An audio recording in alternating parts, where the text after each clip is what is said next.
Hey, what's up, everybody? Guess there's no one here yet watching, but almost game time. Bruins Lightning. Um, Pumped for this game. This is a huge game. Teams 1 point apart in the standings right now. Boston has a game in hand. We've got Boston's got a chance to, if they win tonight, to take over first place in the Atlantic, and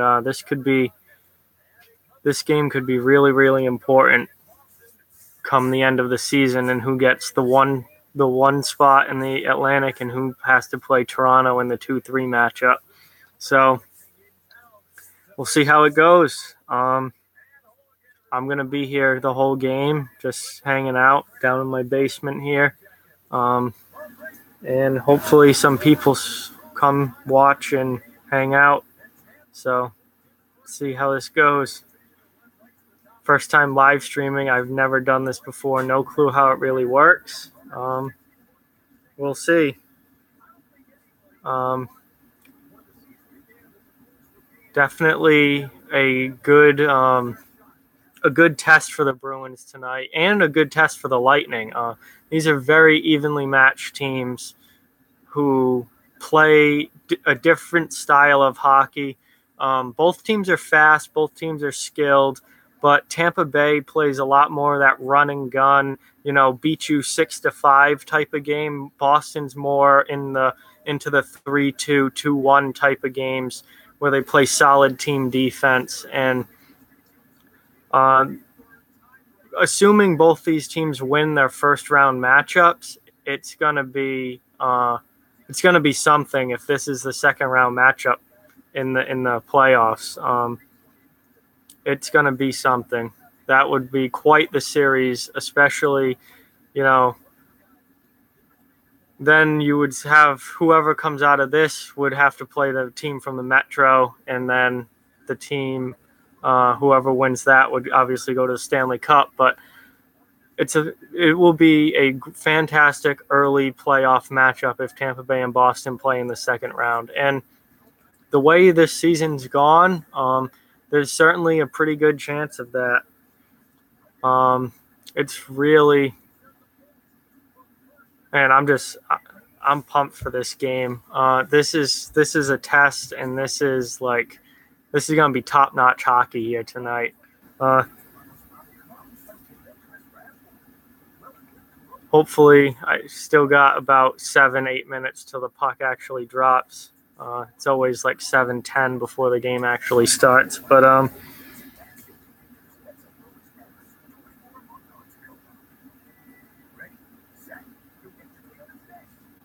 lot of other good action in the NHL the last few weeks too. Although most of the real playoff race is out west.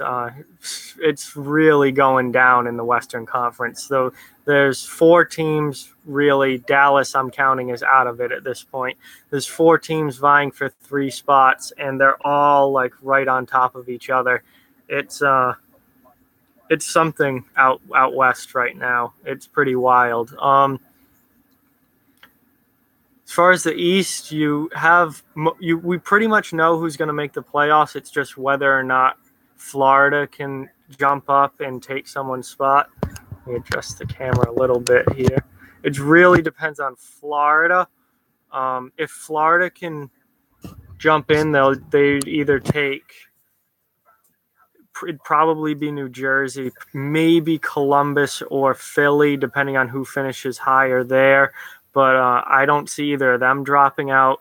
Florida has games in hand, but it's going to be tough for them to pass New Jersey because New Jersey has won some really big games. They've beat the Lightning recently. They beat Pittsburgh recently. They're playing Pittsburgh again tonight. That's a huge game for New Jersey.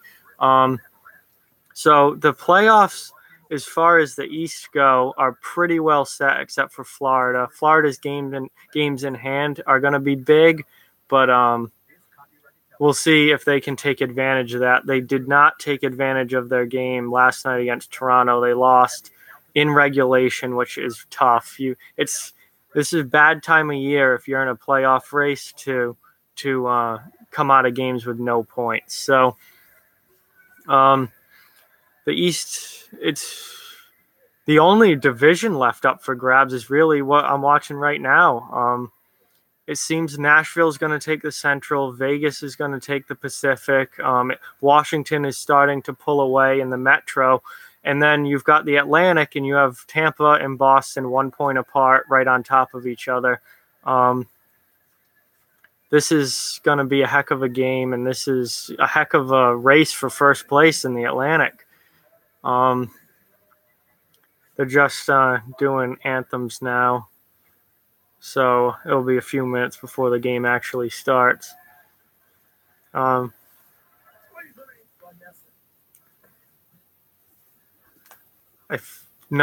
watching this on NESN Plus. If the Red Sox game's over, which it was in the 9th inning, but the Red Sox were still going on, so they put this game on NESN Plus. All right, Bruins are on NESN now. So, oh boy, Rene Rancourt, Garden legend. Oh man. Wow, their feed is really messed up right now. They keep cutting to commercial and then back to the anthem. Like someone doesn't know what the hell they're doing. Wow, that's bad. I wonder if that's an intern or if that's like someone's really screwing up. But just kept cutting back and forth. The switch from NESN Plus to NESN also probably didn't help. I noticed the lineup for Boston before the game. No Sean Corrali in the lineup tonight. David Backes is back tonight. So he had a nasty cut on his leg from a skate blade, but he's back tonight. So someone had to come out of the lineup, and Corrali's the guy apparently. So I'm a little surprised it wasn't Achari, but Cassidy chose to take Corrali out. So the fourth line. Oh, and Wingles is still in. I'm a little surprised Wingles wasn't the one to come out. I figured they'd keep that Schaller,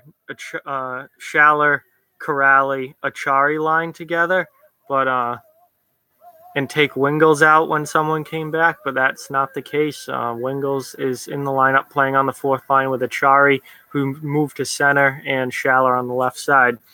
So,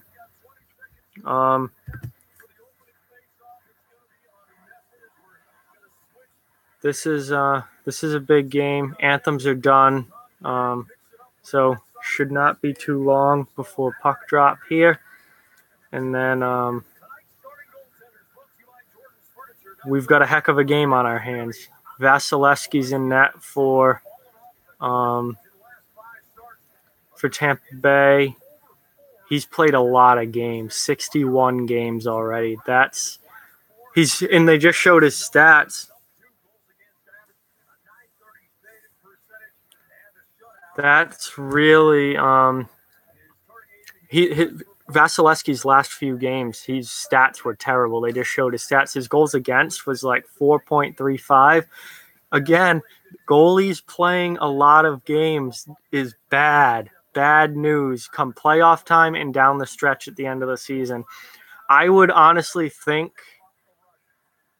about trying to play Vasilevsky maybe only 2 or 3 more times this year and let him rest up a little bit before the playoffs.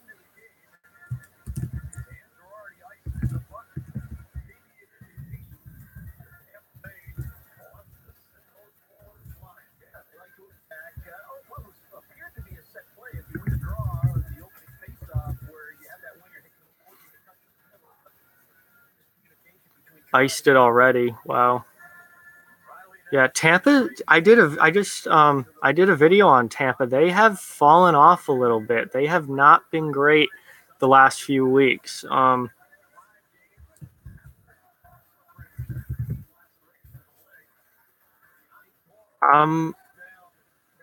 can't say I'm surprised because they've had they've been relatively good all season. So at some point you're going to hit a bump in the road, but it's just, wow, that was a big hit.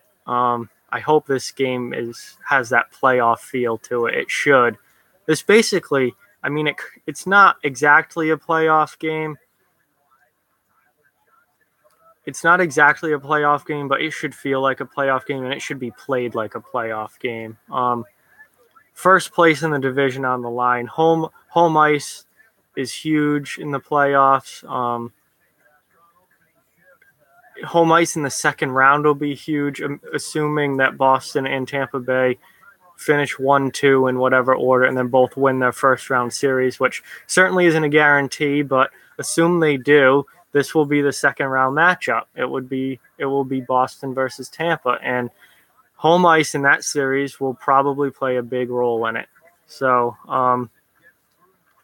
this should feel like a playoff game, and this should be played like a playoff game. Especially for Tampa, with the way that they haven't been playing great recently. I would think that they'd want to get back on track at least a week, for the last little bit here, last few games before the playoffs. You don't want to go into the playoffs playing bad hockey. That has first round upsets written all over it if that happens. You definitely don't want to be playing bad hockey come playoff time. It's so hard to flip that switch, and a lot of times teams can't do it. Even if they were really good in the regular season, if you play poorly that last stretch going into the playoffs, then it's trouble, and that has first round upset written all over it, because the NHL really is an anyone can beat anyone kind of league, and we've seen plenty of upsets throughout the years. It's cool. We got 5 people here. That's really cool. I wasn't sure how this was gonna go with it's not like Off the Wall Hockey has a ton of subscribers, so it was cool. It's cool to see some people here. I didn't know, a lot of people that live stream, you got, hundreds or thousands of subscribers. Wow, Wingles with a big hit, proving why. Oh, come on. Sergachev. I think that was Sergachev. He's not going to fight, but wow, another big hit. This is playoff-like hockey here. I'm liking this a lot. Both teams throwing the body around early, trying to set the tone, send a message.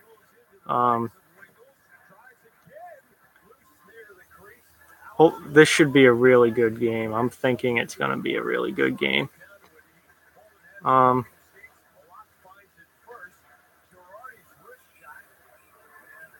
Well, we got. Yeah, I don't think Sorelli wants to get into anything after the whistle. Man. Killorn drops McQuaid before he even gets near the puck. Damn.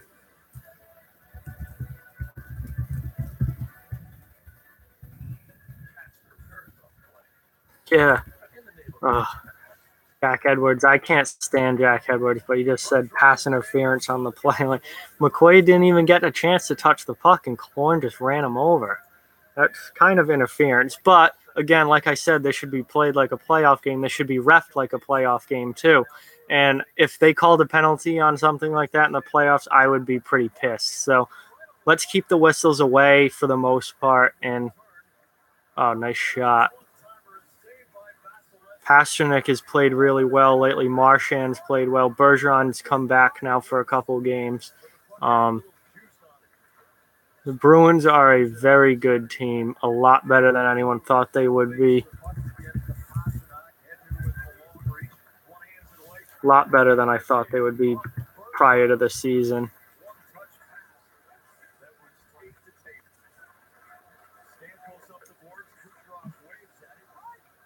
And Tampa ices it again. Second icing already. Second icing already for Tampa Bay. All right, they're showing the standings now. Philly's up to 92 points now. Columbus game in hand. Boston still has 7 games left, as does Florida. So they've got games in hand on everybody else. Those games in hand could come in really big at the end of the season. And Boston and Florida play each other 3 more times, because they were supposed to play earlier in the season, and the game, it was during one of the really bad storms we had here, and the game got snowed out. So that got moved to the Sunday, the 8th, I think it is, April 8th. The last day of the season was supposed to be the... Come on. Oh, come on. Easy. So close. Bruins had ample chances to score in that last little... Dan Girardi's hurt. He blocked that shot. He doesn't look too good. Limping off. Can't put any weight on it. Shot blocked.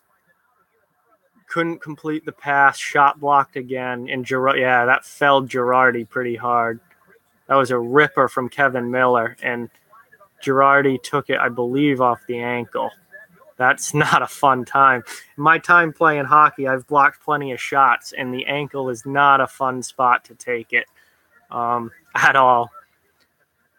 The only place that's probably worse to block a shot than the ankle would be off the hand, because it's so easy to break something in your hand or fingers because the gloves don't, when you got a slap shot coming, gloves don't do that much. But the ankle is also a pretty lousy spot. Best spot to take it, off the shin pad. It doesn't hurt at all. Just straight pad. Almost tipped in there. Both teams have had some zone time and scoring chances here.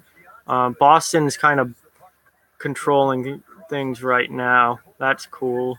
But you can never count out Tampa with their offense. You know, they're a quick strike team. They'll come and score really fast. They'll be down the ice and putting the puck in the back of the net before you can even back check.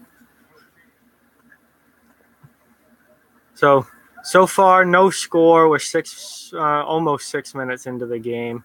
It's been pretty physical so far. Tampa is not an overly physical team, but again, this is playoff-like hockey, and even teams that aren't known for their physicality have to kick it up a notch in the playoffs. And I think anyone who watches hockey understands that.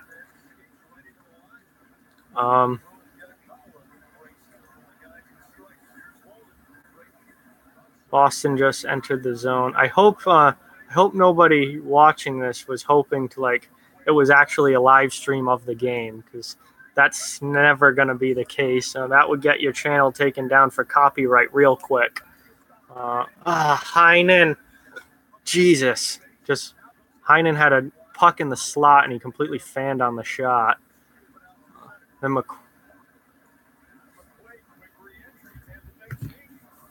hey, man. Yes, thanks for watching. Glad to have some people here hanging out. Grizzlick's playing. That's good. He took a nasty hit from behind in the Winnipeg game on Tuesday. But good that there was no long-term injury there. He's playing tonight, so he's all set. Tampa Bay starting to... Oh, good hit along the wall. Man, this is some good physical hockey going on right now. Everyone's finishing checks, which I always love to see. This is the way hockey's supposed to be played.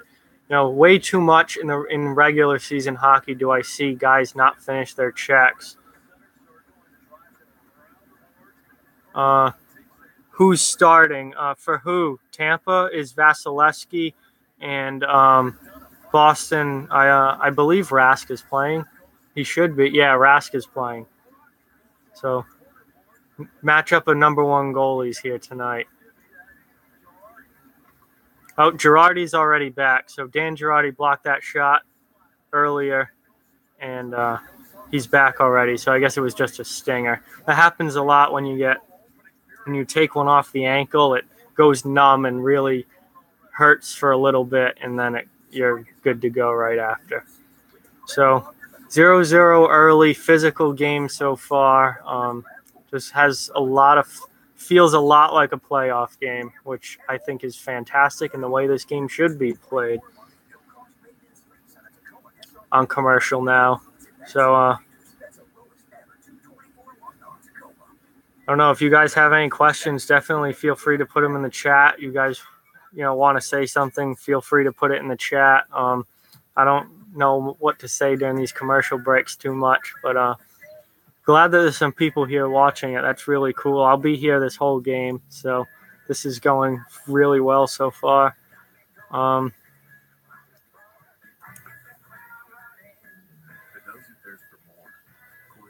Who do you guys think would win if assuming the second round series is Tampa versus Boston?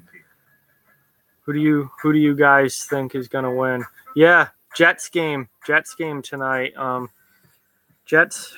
Who are they playing to? I'll check. I should have checked the full schedule before, but I knew I was going to be focusing on Boston versus Tampa. So, I know there's some big Western Conference games tonight.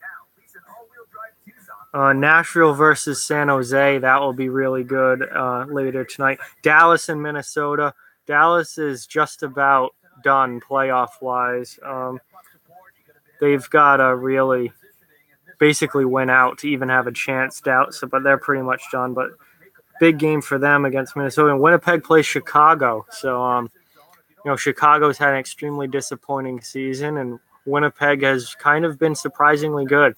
I didn't have Winnipeg being a playoff team this year, but they really put it together and have played really good hockey. And I don't think they're gonna.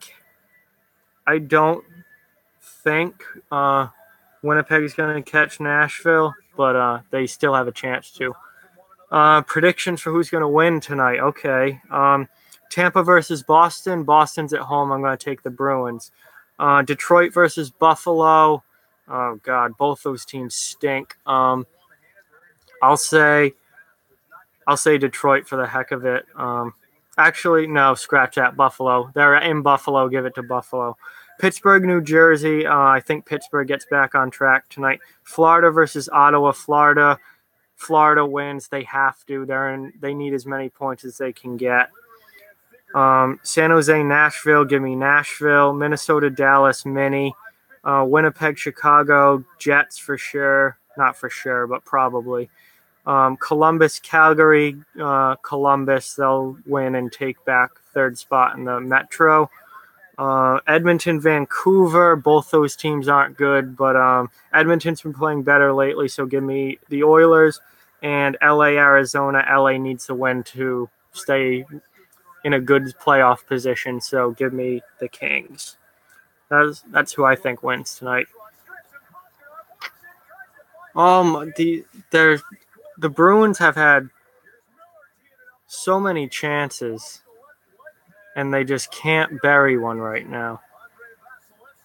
They are going to go on the power play. Tampa just got called for holding, though.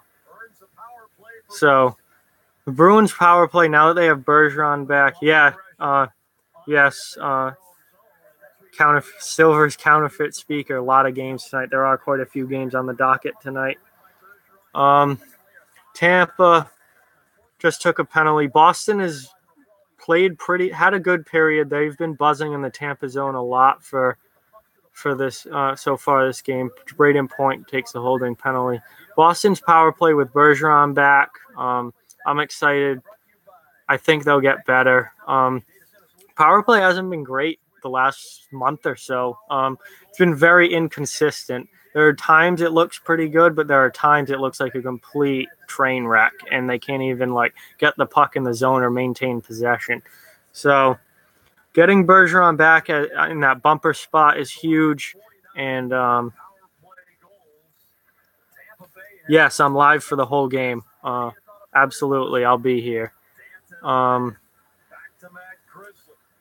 Bergeron back helps. Backus coming back after he's missed a few games will help because he's a good guy to have right in front of the net.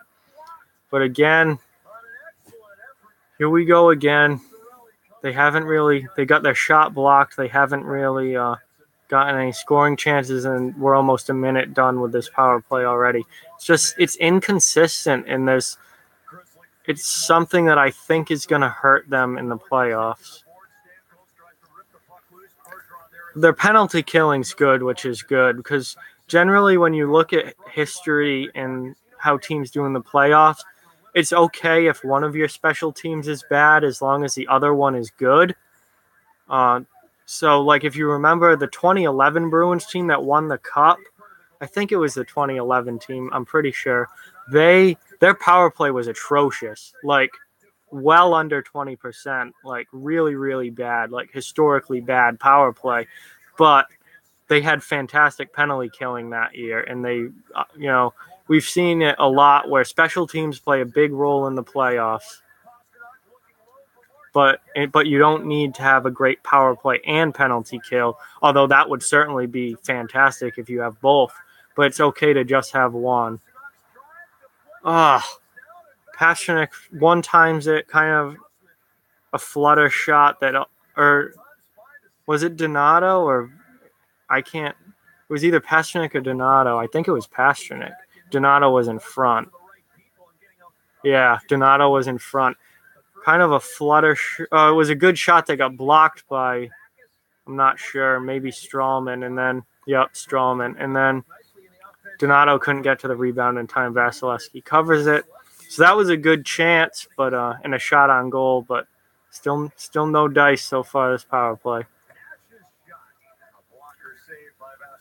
Riley Nash on the power play. Oof. That, your team's injured when you've got Riley Nash out there on the power play. He's had a really good year for the Bruins. I'm not knocking him. He's played well, but he's not a guy I'd have on my power play unit. But with all the injuries Boston has with Rick Nash out, Jake DeBrusk still out, Nash is a guy that has to step up and give some offense while some big offensive players are not in the lineup.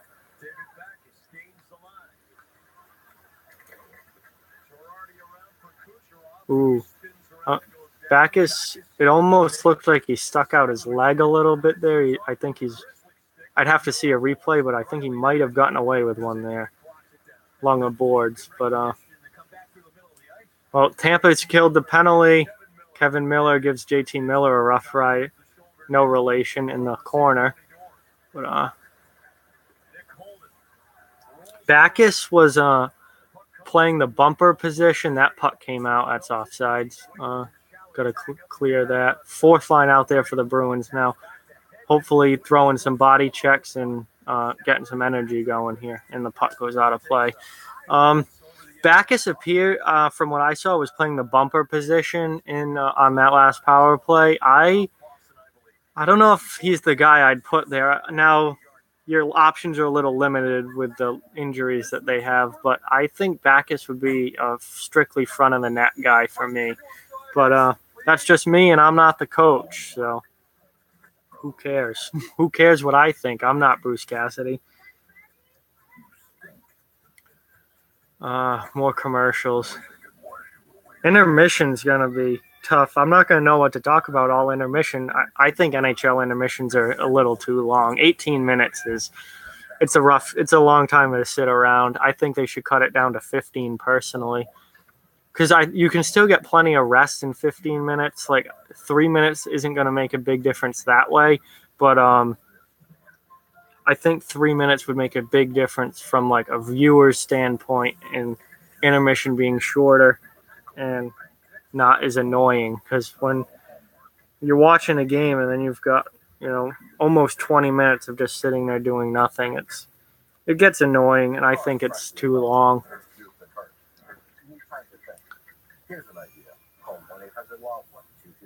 Yep, classic Rob Levine commercial here. So far, this has been a pretty entertaining game. No score yet, but both teams are fairly playing. I don't know how to exactly describe it. They're not feeling each other out or anything, but it's very structured, and they're really trying not to give up the first goal, it seems, rather than going for scoring the first goal. Oh, they're talking about Ryan Donato now. Man, how is he's been something. He's been something since coming in from Harvard.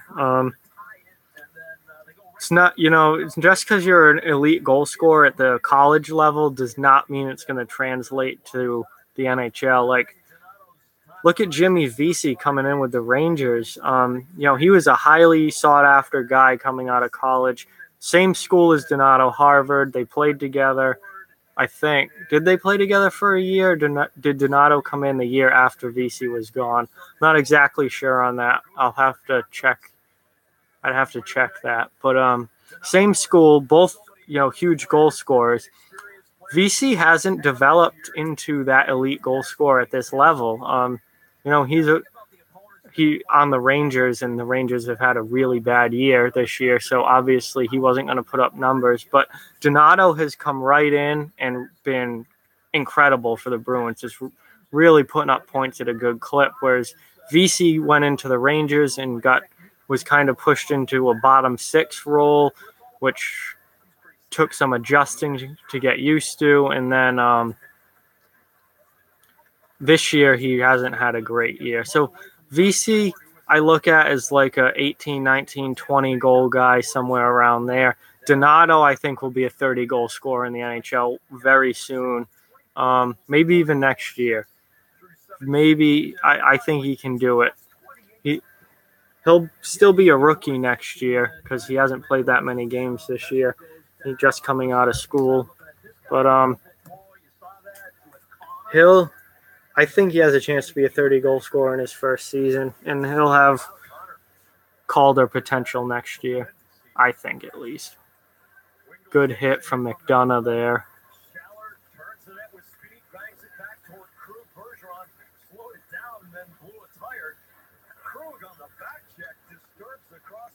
The neutral zone is very clogged up right now, and neither team can really get much going as far as a rush goes through the neutral zone. It's kind of been a dump and chase game so far.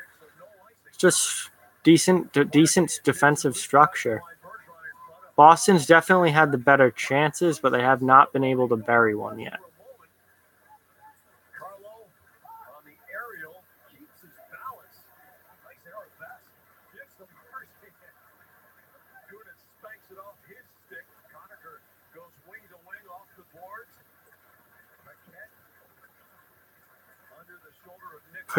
Cedric Paquette boarded Torrey Krug. I'm pretty sure it was Torrey Krug. Yeah, it definitely was Torrey Krug earlier in the season. Never had to fight for it. I was kind of hoping someone would, shake the gloves and try and get him to go. There's not enough fighting anymore. It's pretty sad.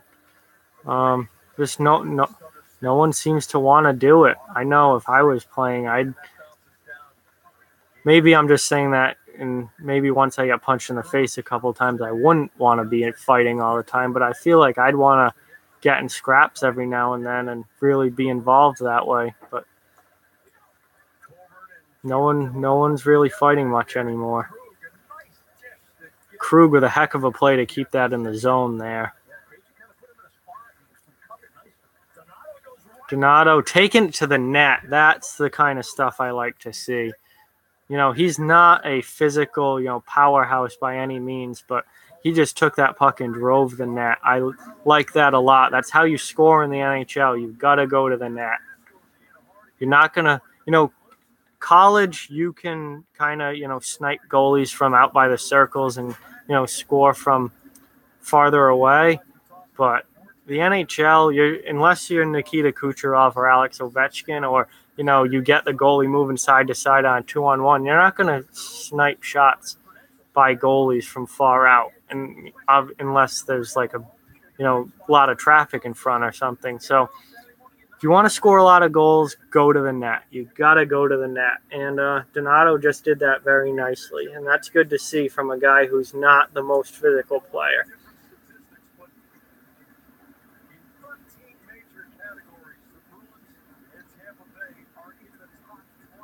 Again, dump and chase hockey. Not much going on offensively.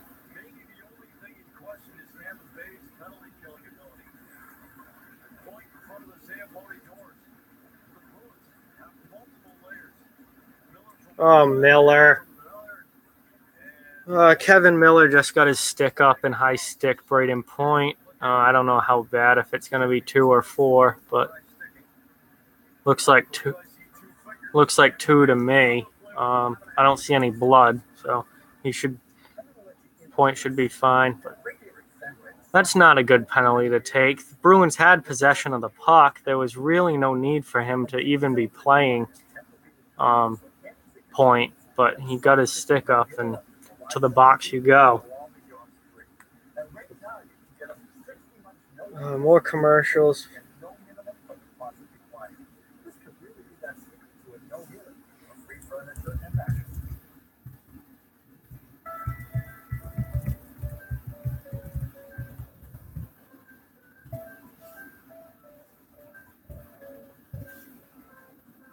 Yeah, I can't show the actual game. I can't like set my camera on the game. That will get your channel taken down very quickly nowadays. That would be a copyright claim in seconds, and it would take it right down.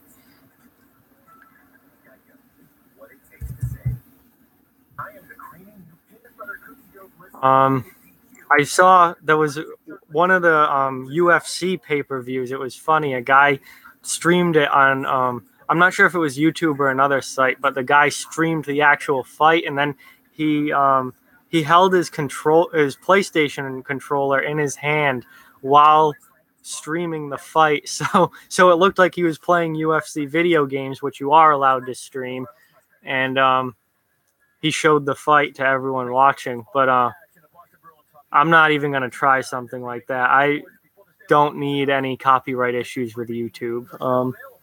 So this is just my reaction to what's going on. And I'll try and keep you guys updated as to what's happening as much as possible. Talk about some other, pertinent, relevant things as well. And just interact with you guys in the chat as well.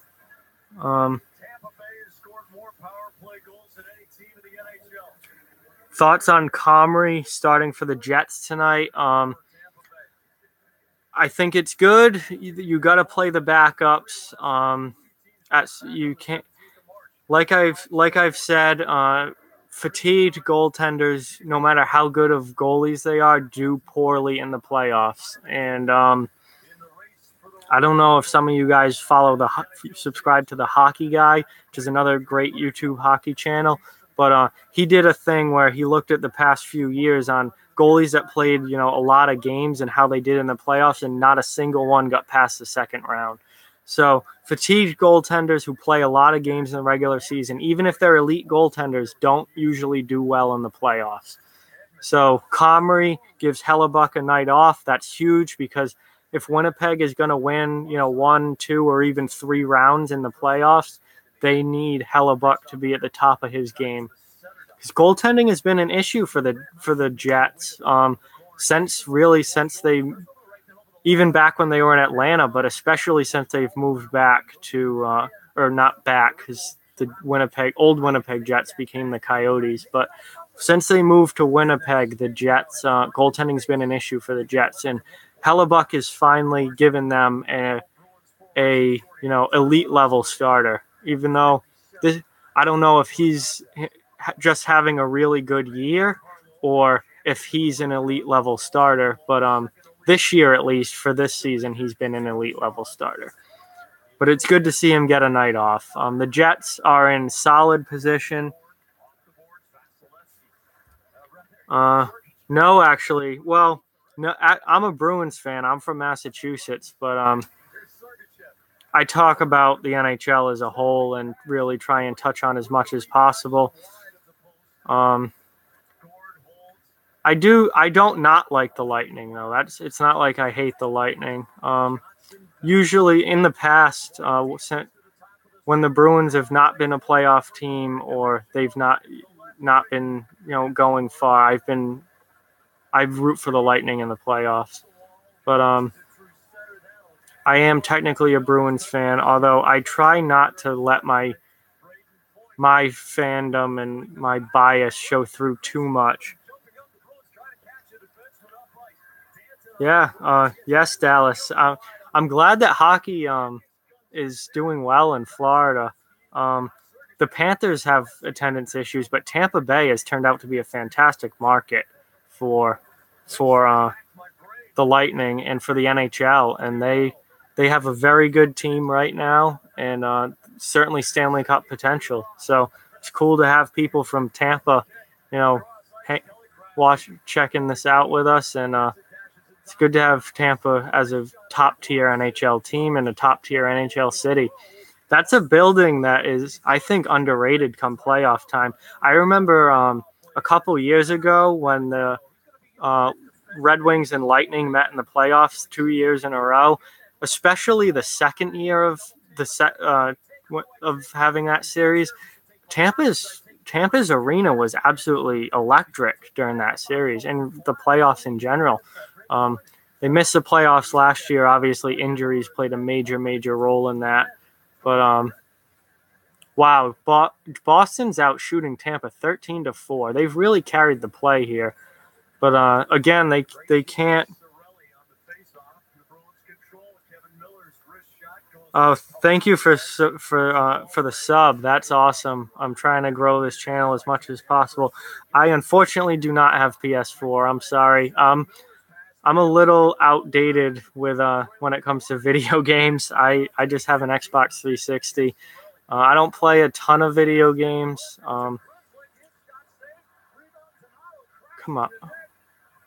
And whistle. Yeah, Boston's carried the play here, but they can't get anything by Vasilevsky, who's had a very good first period. I'm not sure. I'm not sure exactly what that whistle was for, unless maybe the puck got covered. I'm finding it. Trying to watch the game and watch the chat here at the same time, and I'm missing some little things. All right, yeah, the puck. Although no, the puck wasn't covered. I guess the ref lost sight of it. I was gonna say I don't think that puck was covered. Yeah, there's definitely no. Oh, the net came off. All right, a little bit. I'm not sure why that faceoff was outside the zone necessarily, because Donato got run into the goalie by the Tampa Bay player, but whatever. That's a minor thing. Not worried about that. Stammer, little offside there, just a bit. It's all right though.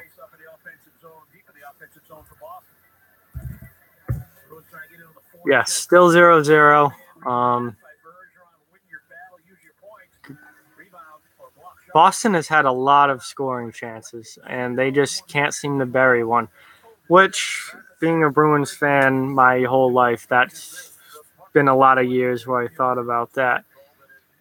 Tanev's hat trick. Oh, man. Brandon Tanev. I don't know how Winnipeg fans feel about that kid, but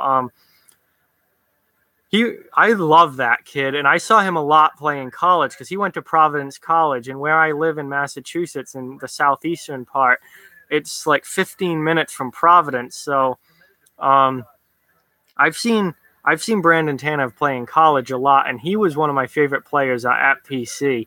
Him and Noel Acciari, PC had some really good teams. They had Tanev, Acciari, Mark Jankowski, John Gillies was the goalie. I actually went to the NCAA regional when the year in Providence, the year that Providence won the national championship, and Tanev was on that team. He was a heck of a player in college. He had a bit of like a, I don't want to say a rat mentality, but he would definitely get under the skin of other players, and he was pretty physical for a college player, but also great offensive talent as well. I know in Winnipeg he's kind of a third, fourth line guy, but he's a solid player, and good to see him score that Hattie the other night. That was cool to see a local guy like that. Or I'm not sure where he's from, before college, but coming from a New England college, cool to see him have success in the NHL.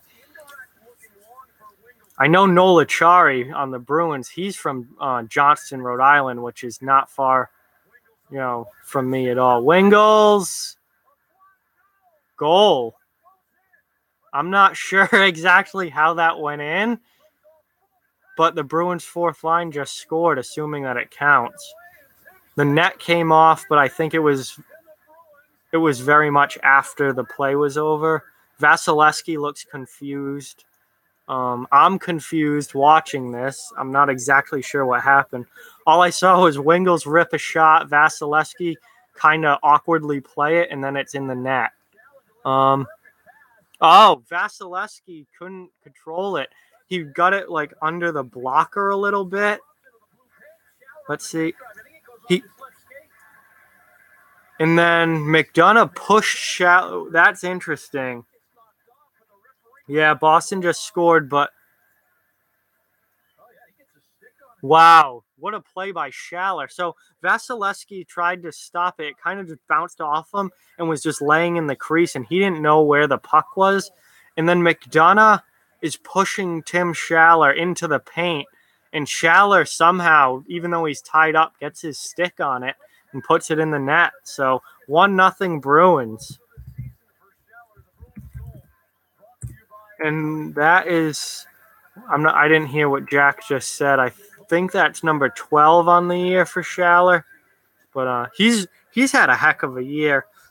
A lot of guys for the Bruins this year have stepped up and put up numbers that you really wouldn't expect. Penalty on Tampa now. Interference call. I believe it's Alex Killorn. Yeah, Alex Killorn just took. Yeah, he was in the crease with Rask, and then he also kind of took the defenseman Grzelcyk out. All right, yeah, he shoved while Tampa was in the offensive zone shooting on goal. Killorn shoved Matt Grzelcyk into Tuukka Rask. Rask still made the save, but Killorn's getting called for interference. So Bruins back on the power play. They're very mediocre power play.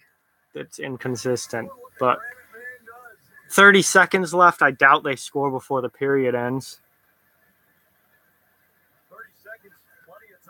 Yeah, Tanev leading the Jets in hits. That wouldn't surprise me at all. Wow, holy crap. That was quick. Goal Bruins. But yeah, Tanev's not a big guy, but he's a physical player, and he's certainly willing to throw the body. So I didn't know that he was leading the team in hits. I figured Buff would, but wow. Bergeron just scored 2-0 Bruins. That very mediocre, inconsistent power play got a goal. So, wow. Pasternak with a... Did Bergeron get... Yeah. Oh, I don't know if Bergeron got that or if Donato got that. Donato might have gotten that in front of the net. I'm not sure exactly. It was definitely deflected. Pasternak put a very good low shot on goal, and it got deflected by either Bergeron or Donato. I'm not sure who. I think Donato might have gotten the last touch on that. Ooh, wow. All right, Tampa's kind of waiting for this period to end. They have not had a great period. They looked okay early, but Boston, end of the first, Boston's up 2-0. It was pretty even to start the game, but then Boston kind of took over possession in zone time. And now out of really the last minute, all of a sudden it's 2-0. That's tough. That's tough for Tampa to be down 2-0 on the road, not playing their best hockey. I don't know what's going on with Tampa at this point. They've the last few weeks they've not been the same team that they were earlier this year. They were a dominant team for a lot of this year.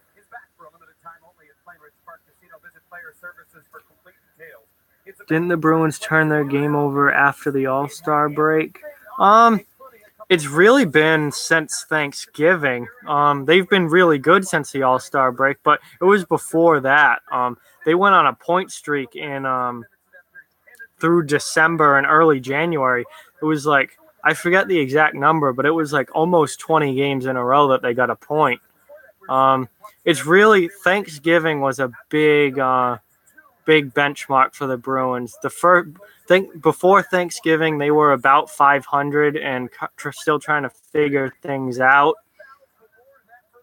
No, that's okay. I'm nothing to be sorry about. I'm just at Thanksgiving they were around 500. out of a playoff spot and still trying to figure things out. They had a ton of young kids. Obviously, they still do. But really, since Thanksgiving, it's been pretty wild. They don't seem to. They hardly ever seem to lose in regulation. If they do lose, it always seems to be an overtime or a shootout, and they get a point. And they've won a lot of games this year.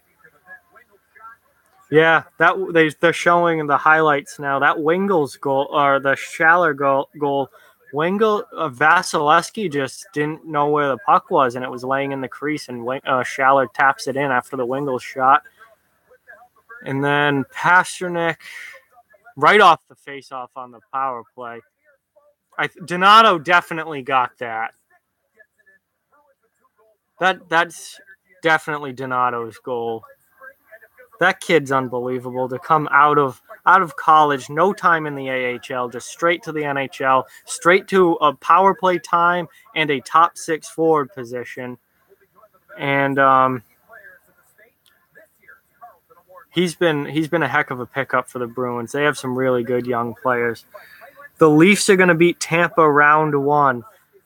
You can't rule that out. If 3 or 4 weeks ago, if someone said that, I would say, yeah, it's possible. Of course, it's possible. It's the NHL playoffs. But I wouldn't bet on it. Now, I'm getting a little worried about Tampa. Like I said in the video I did a couple days ago, teams, they have a starting goaltender that plays a lot. Yep, Jets on a six game. Oh, retracted. Jets have been playing very well lately, but back to Tampa. They have a goaltender in Vasilevsky that plays a lot, which means he could be fatigued going into the playoffs, which is never a good sign. And they have not been playing their best hockey the last couple weeks, and it's just not seemed like the same Tampa Bay Lightning team. And it's really hard for a team that's not well once the playoffs start and just, flip that switch and start playing great again. It usually doesn't happen. So I would be a little worried about Tampa and them playing. If they get Toronto in the 2-3 matchup, that's going to be a series. If you asked me, a month or two ago, Tampa versus Toronto in the first round, I'd say probably. Yeah, no, I absolutely agree. They need to rest Vasilevsky more.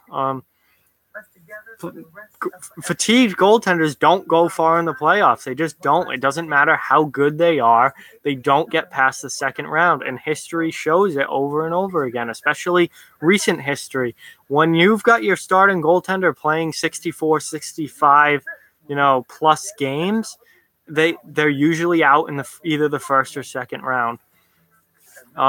So that if the Bruins overtake Tampa and it's Tampa versus Toronto in the first round, that's going to be a series. If you had asked me a month or two ago who's going to, how would that series go if it were to happen, I would say Tampa in 5. Now I'm thinking Tampa in 7. Toronto has a chance. It's going to be close. Toronto's been playing better too. They had a dip in their play quite a bit in kind of the middle dog days of the season. They've been playing much better lately, so that's not a team I'd want to face in the first round. Jets on a 6-game win streak, and last 4 games were won after regulation. Yeah, the Jets have been playing really well, really all season, but they've been playing well lately too, and they're playing well going into the playoffs. They're going to most likely 95% chance they get the 2-3 matchup with Minnesota. I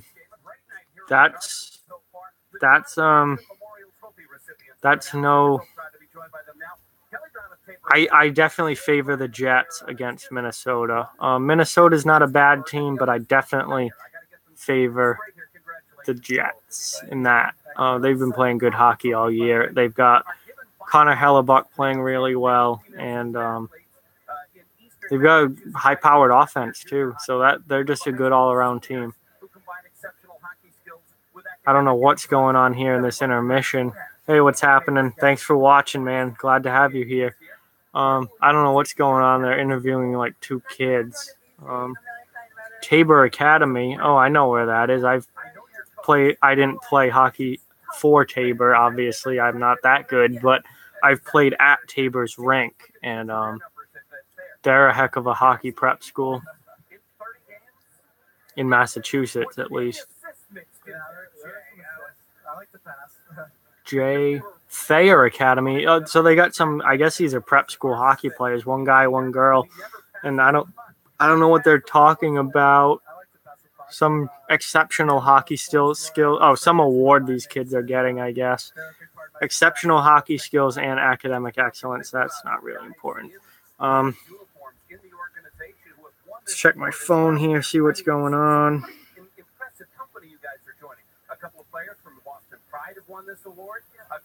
Oh, fantasy baseball started today. Fantasy baseball alert. Josh Donaldson's already hurt. Status changed from healthy to day-to-day. Oh, boy. I love Josh Donaldson, but the dude is always hurt. Oh, my God. He's always hurt.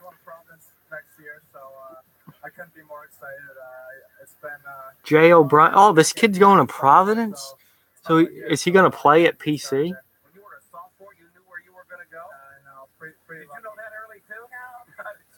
Wow, kid's pretty good. They just showed his stats. He racked up a ton of points, but that's common in high school hockey. High school hockey is very top heavy. Like the best players on the team have well over a point per game, sometimes 2 or 3 points per game, and then the rest of the kids barely play. I was a second, third line type player in high school. My junior and senior year, I did all right, but barely even saw the ice freshman and sophomore year, at varsity at least. But that kid racked up a load of points for only playing a high school season.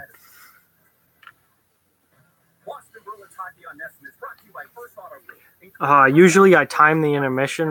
I know what time the game's gonna come back, so I'll look at the clock when intermission starts, and then figure out 18 minutes. But I didn't do that this time, so I don't know how deep into intermission we are right now. If there's anything you guys want to talk about, there's nothing going on now, commercials, and we're at break. If there's anything you guys want to talk about, put it in the chat. I'll answer it. Penguins. Oh, some score updates. Thank you. This is very helpful. Thank you very much. Penguins won, Devils won. I bet you that's a heck of a game. Red Wings won, Sabres 2.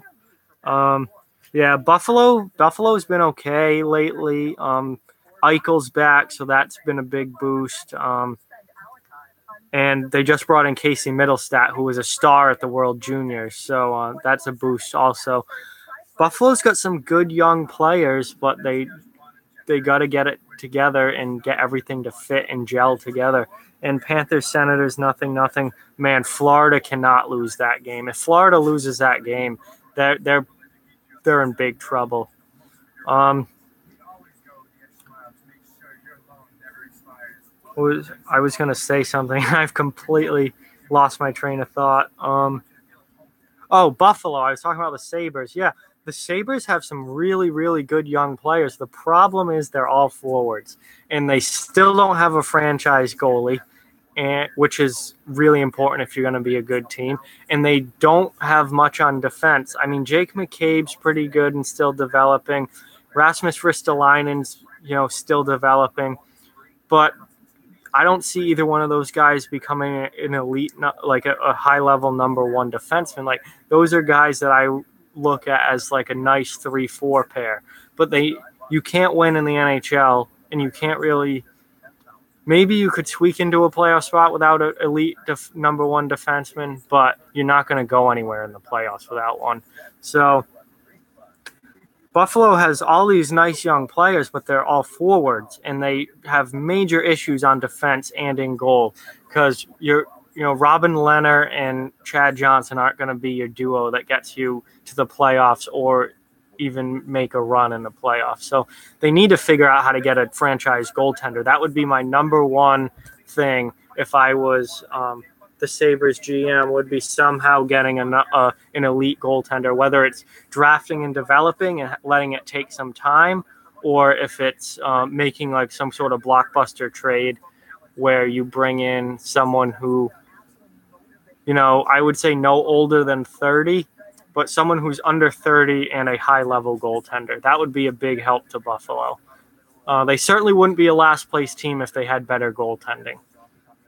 And if Jack Eichel stopped spraining his ankle, which I know isn't his fault, but he's injured a lot. And a lot of them are just kind of freak plays, but you can't have your best player, your franchise player, out all the time, especially someone where he's literally the franchise.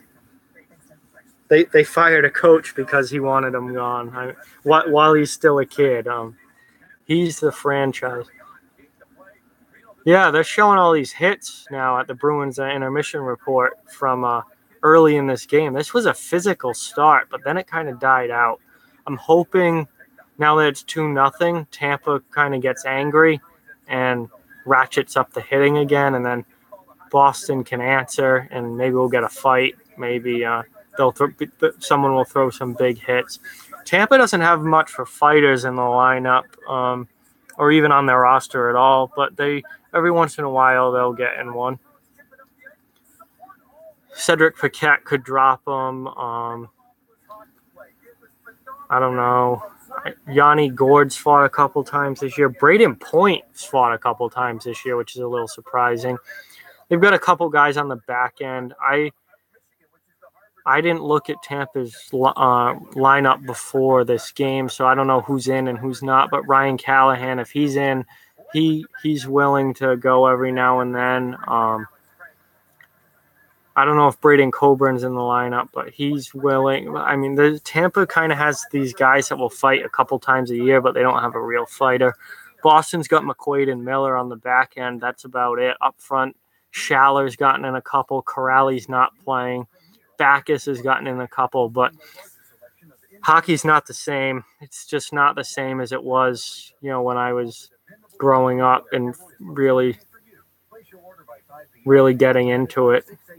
I miss the days of having, fourth lines that had 2 or 3 guys that were all willing to drop them, and always your bottom pair defense had at least one guy that would drop them, and I miss it.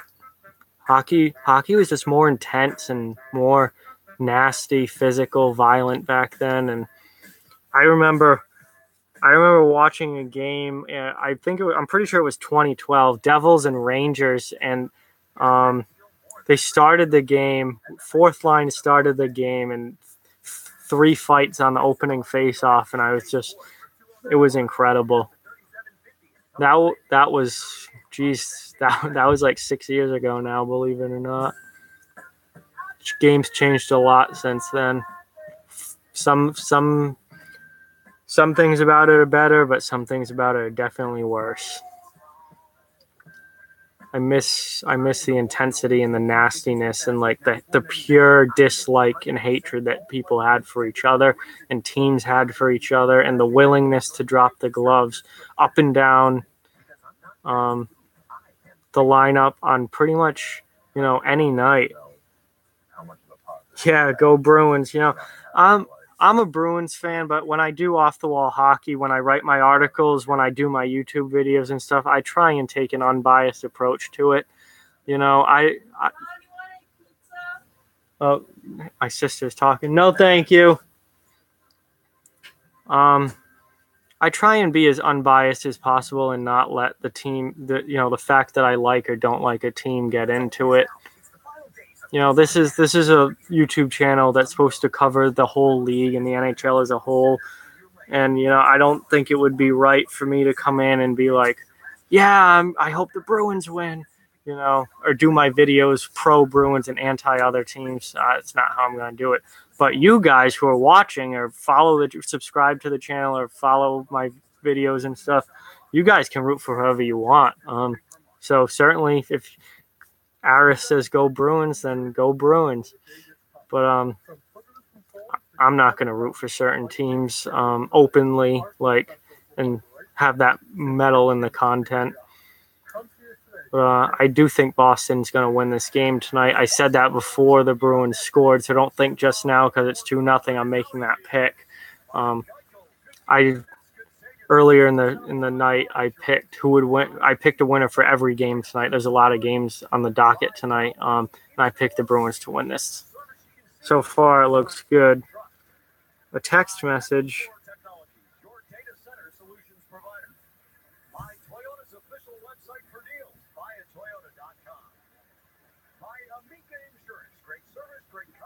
My friend from school. Yeah, I came home from school today.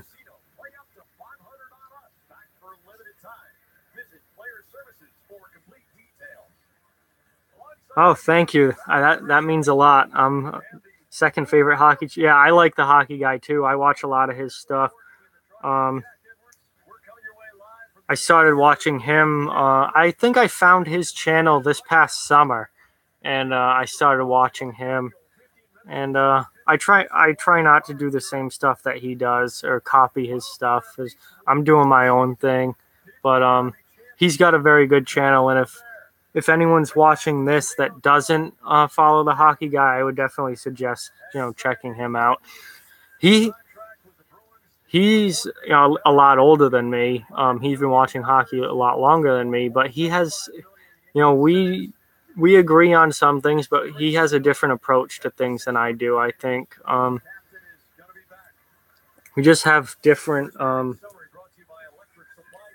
I guess, ideas of what we want the game to look like. I would say I'm more of a fan of like really physical, nasty, violent hockey. Like nothing like out of control. Like it doesn't need to be it doesn't need to look like a freaking World Wrestling Entertainment thing where which obviously that's staged and not, but it doesn't, you get what I mean. It doesn't have to be like out of control, turning the games into a circus, people going into the stands and stuff. But like, I wouldn't mind if the fight rate in the NHL was like 0.5, like one every other game. That would be cool. I wish there'd be more like scrums after the whistles, which they've pretty much ruined. I remember watching playoff games like around like 08, 09, 10, 11, and it would be like every whistle would be a scrum. And like teams would really go at it. And then they started just throwing penalties calling penalties on everything, and it just took that right out. Now the faceoff comes out of the zone if the offensive team defensemen come down below the circles. It's like, just let them go at it. Come on. But so yeah, I like the hockey guy, but I think we view the game a little differently. But there's definitely some stuff we agree on, and he's a great channel. I watch a lot of his stuff.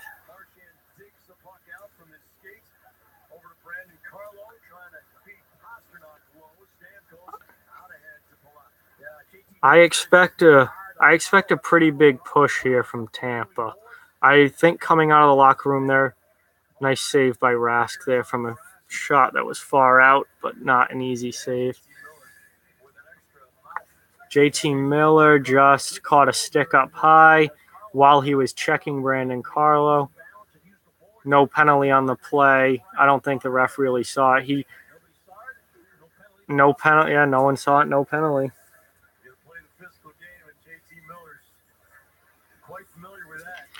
JT Miller has been really good for Tampa. Although, Tampa hasn't been great since the trade deadline, but Miller's been a bright spot. He's come in and played a lot better than he was playing with the Rangers, that's for sure.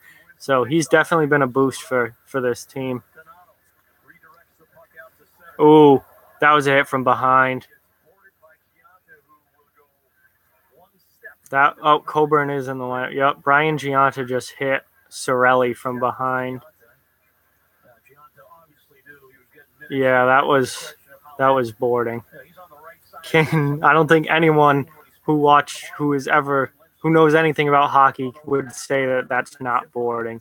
Dangerous, like 2-3 feet from the boards. Pushed him head first. Wasn't a hard hit, but just a little shove, cross check, and that wasn't good. So that's certainly a penalty.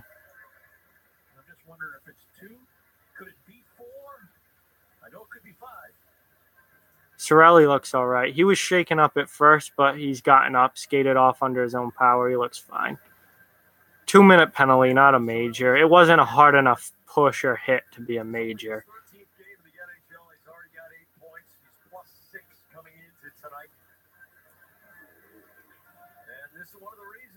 Yeah, Anthony Cirelli. I've seen him a lot in Syracuse in the AHL because I live so close to Providence. I go to a ton of Providence Bruins games, and I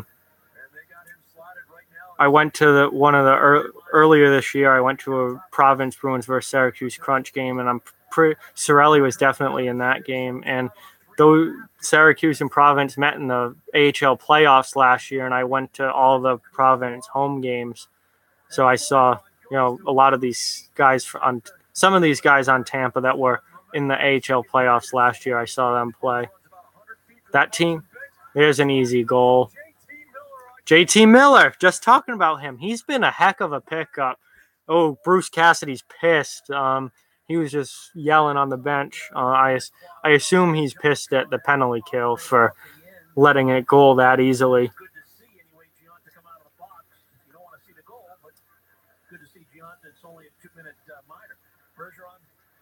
Oh, Bergeron breaks his stick on the faceoff, so they're already at a disadvantage there. Kucherov with a slick pass, and that's a tap-in goal for JT Miller. He's been a heck of a pickup.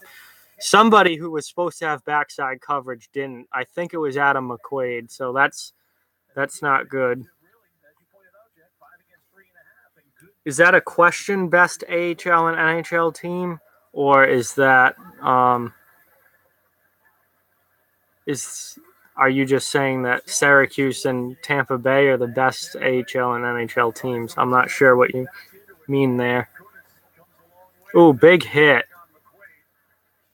That was a Chari, I believe. Yeah, that was a Chari, big hit. Oh, so best team. Who's the best team in the league? I'm not really sure in the AHL because in the AHL, the way that it works is you kind of play the same teams a lot over and over. So I don't know anything about anyone in the Western Conference in the AHL. I know in the Eastern Conference, the Lehigh Valley Phantoms are in first place. I'm not sure if they're in first place in the whole conference or just in the division that Providence is in, but they're pretty good. That's Philadelphia's AHL team. So from my knowledge, I'd have to say that Lehigh Valley would be the best AHL team, although there certainly could be teams better than them. But they're in first place in that particular division that I see a lot of. And NHL, it's a tough question because I think Tampa, Boston, Washington. I think Washington's a little bit behind the rest of them, but the 100-point teams so far, like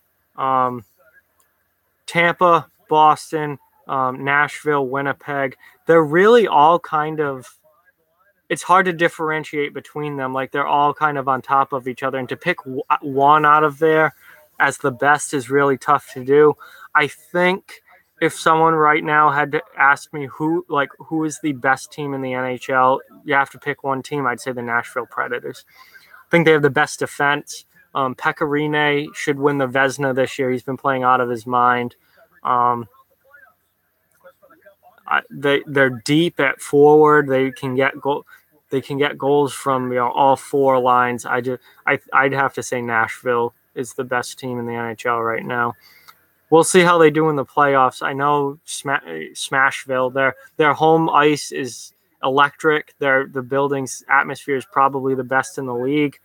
But we'll see if fatigue sets in. I know Pittsburgh's won 2 in a row, but Nashville went to the Cup last year. It's hard to go back to the Cup. So we'll see if they can do it or if they get ousted early.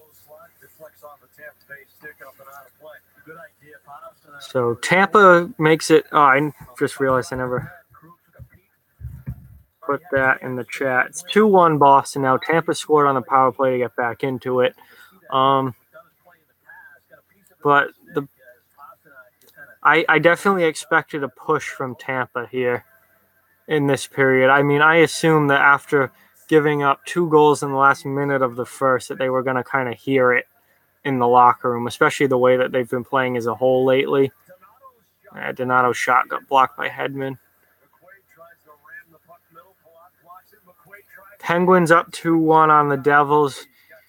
Yeah, I picked Pittsburgh to win tonight. The Devils beat Pittsburgh a few days ago. That was a big win for New Jersey to keep them in front of Florida. But I think Pittsburgh will win tonight. I don't know if New Jersey has. New Jersey's been a great story this year, going from last place to a playoff team, or at least right now a playoff team. But I don't know if they're going to beat Pittsburgh twice in a row.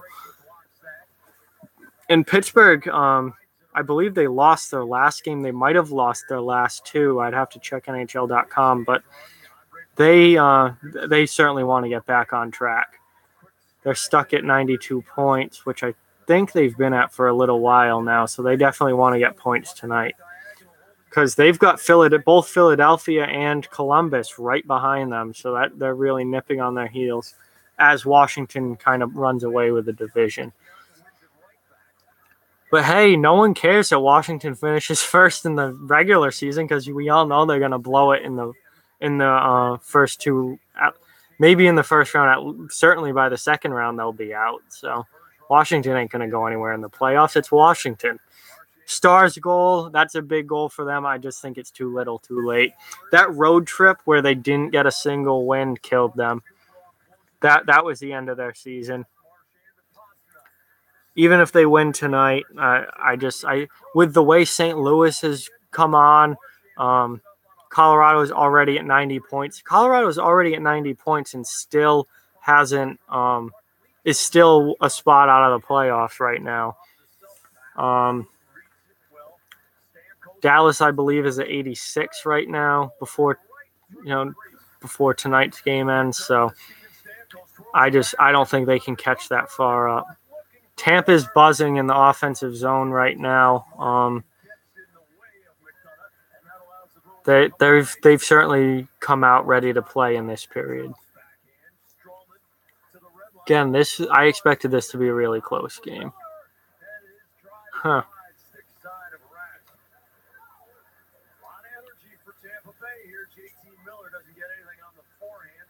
Oof. Get the puck out. Boston failed to clear the zone. That will come back and bite you. More often than not, that not getting the puck out hurts you. They finally did, but mistakes like that are trouble. Especially playoff time where every goal is so important. Things like that are really hard to get away with.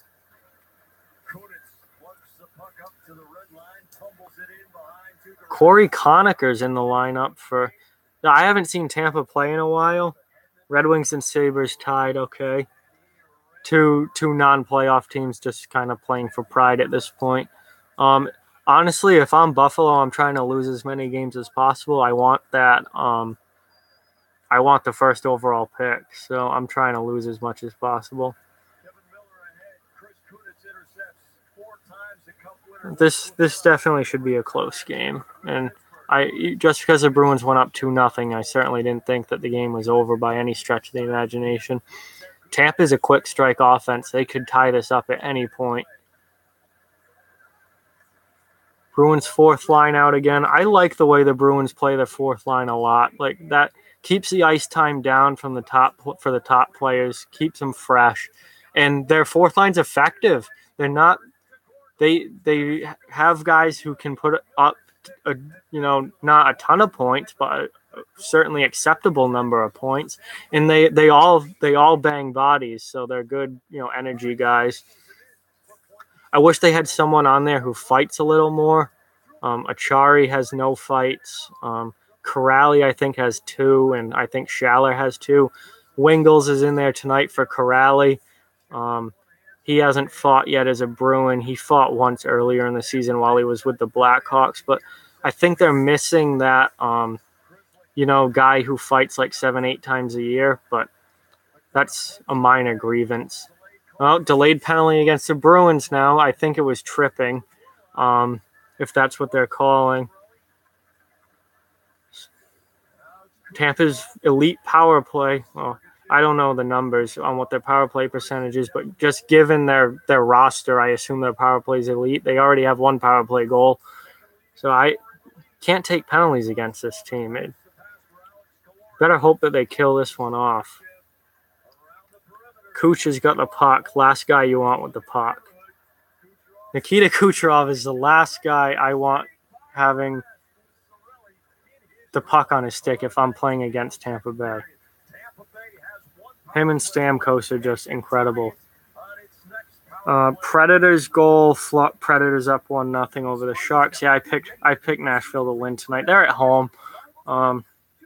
San Jose's been playing really good hockey lately, but I think that they're a notch below the Winnipeg and Nashville. I think they're a notch below. San Jose is going to get an interesting first-round matchup. Who do I have winning the cup? Oof. He leaving for the Jets game. Thank you very much for watching. Yeah, thank you. Cool to have you here. Winning the cup right now, I'm going to say right off the bat, not Pittsburgh. I don't think they have the team this year to do it, and 3 in a row is just not going to happen. If I was betting money right now, I would put it on Nashville. I just would. Yeah, I'd have to say Nashville. Although I think there are multiple teams that can win the cup this year. So it's certainly not a guarantee. It's not like the NHL, the same teams do seem to, like, they do end up winning. Like Chicago has won a lot. If you just look at the last 10 years, Chicago, Pittsburgh, they've kind of dominated. But you never go into a series knowing for sure that the team's going to win, except when Pittsburgh plays Washington. Then you know Pittsburgh is going to win. But a lot of the series, it's not like the NBA, where the NBA you cannot watch the playoffs. Oh, the penalty was on Ryan Donato for high sticking. He got knocked down, and then as he was going down, his stick came up and caught the guy in the face. 2 or 4, I'm not sure. Hit Yanni Gourde.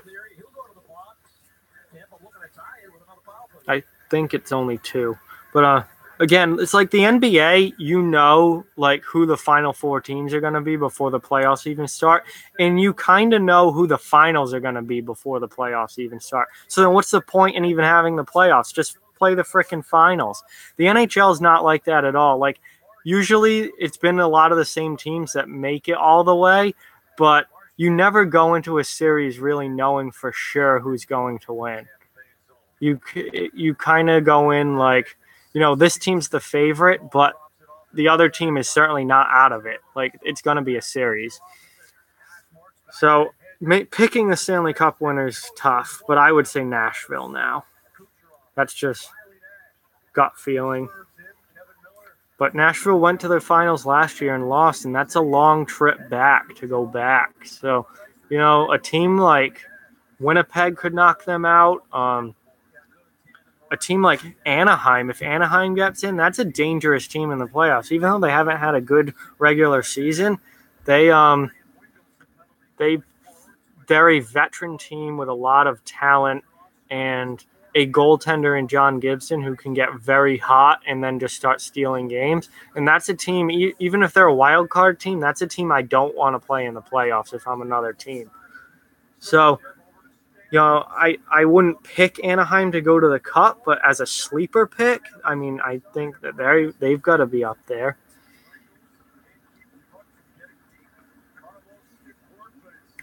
Bruins penalty kill this year has not been as good as past years. Like, it just, I mean, I'm reminiscing on, like, you know, 8, 9, 10 years ago, like, but they're like peak Claude Julien era where they were like making deep playoff runs, and then in 11 they won the Cup, in 13 they went to the Cup again. Like, So the penalty killing during that time was just really, really good, and it's not as good anymore.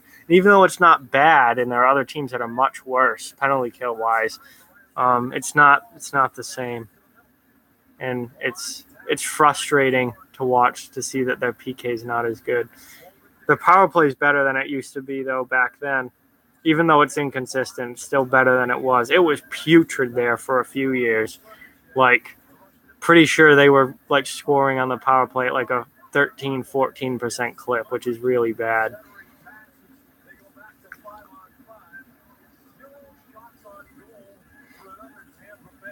Well, they killed this one and gave up no shots on goal. So right as I talk crap about their PK does a good job. The hitting's picking up again. This playoff feel to it.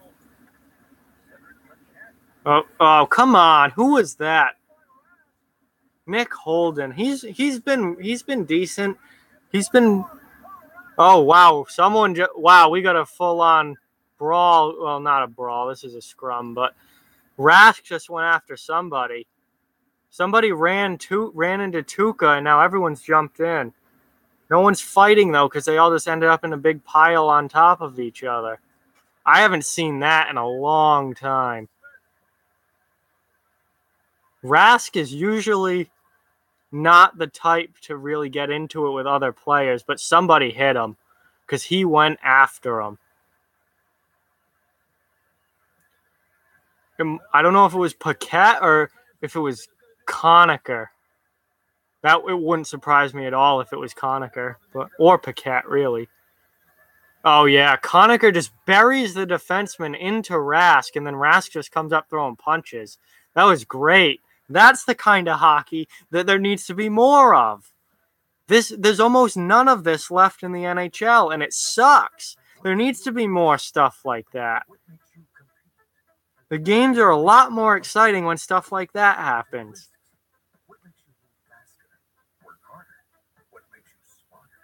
I'm just pissed there were no actual fights out of it. Everyone came in and dropped the gloves, but they all just piled onto each other and were on the ice. And then obviously the linesmen all jump on, and it got broken up pretty quick. There needs to be more nastiness like that. It just makes hockey better. That really came out of nowhere because really the first 5 minutes of this game were pretty physical, but then since then hasn't been a whole lot of hitting or rough stuff. So that came out of nowhere. But of course it was Corey Conacher. That's not surprising at all, and that's his job. He's a small guy, but he's supposed to get under people's skin and play a nasty kind of game. So he's just doing his job. But he buried the defenseman. I'm not sure who it was. Right into the crease and into Rask. And then Rask just got up throwing punches. Vasilevsky came down to the blue line. He should get a penalty, I think, for leaving the crease, for crossing the red line. He came all the way down trying to get into the Bruins zone, but the ref grabbed him, which sucks. Should have just let him go. It really sucks how wussified this league has become. That came out of nowhere. Maybe someone will actually fight now. I doubt it, but Christ. Miller versus Cedric Paquette. That'd be a decent scrap. I mean, Miller would probably beat Paquette's ass, but still be good to watch. All right, so it was Brandon Carlo. Conacher buries him into Rask, and then Rask just throws a gloved punch and then goes straight up after him. And then everyone else obviously jumps in. Of course, the D pair on the ice for the Bruins was Holden and Carlo, like the two least likely guys to fight, except for Grzelcyk. So, like, why couldn't have McQuaid been out there for that, or Miller, or even Krug? Vasilevsky came all the way down. He wanted to go. They should have just let him go. Let him go. He came all the way down to the hash marks in Tuca's end. Let him go. That would have been like back when Tim Thomas and Carey Price went at it, although that was a one swing and miss and then fall over. It wasn't much of a fight, actually more comical than anything. But I want to see goalies go at it. No goalie fight. When was the last time we had a goalie fight in the NHL? Was it when Holtby got ragdolled by Ray Emery? That was, what, 2014? That might have been the last goalie fight in the NHL.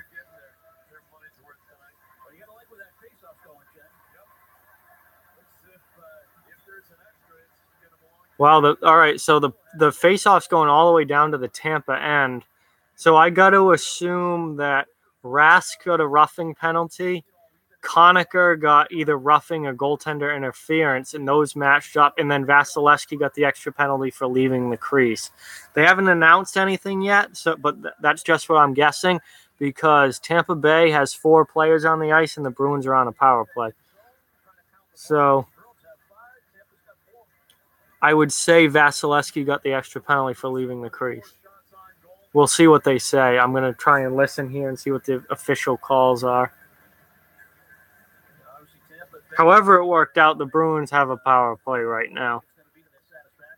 Tampa, yeah, John Cooper was not happy that Boston's getting a power play out of this. But Vasilevsky left the crease all the way down the ice, so that's a no-brainer. That's like that's a guaranteed call, leaving the crease. And then Conacher needs to get a penalty for driving Carlo into Rask. So, and then Rask gets the roughing penalty. So, seems perfectly fine to me how they're calling it.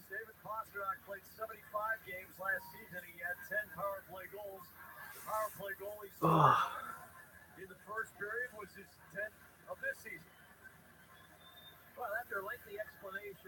John Cooper is not happy with whatever explanation he got, but it's not going to change the call.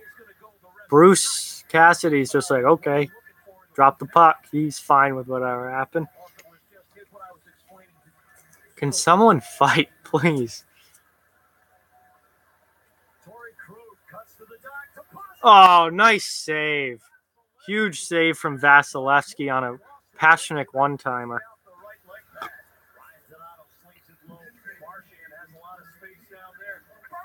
Bergeron just missed the net from the bumper position. A good chance, though.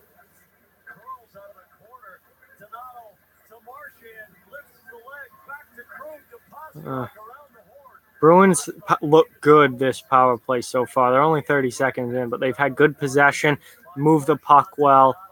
They've had some chances already. Pastrnak, didn't shoot, tried to dance and didn't go well. Too much dancing, got too pretty.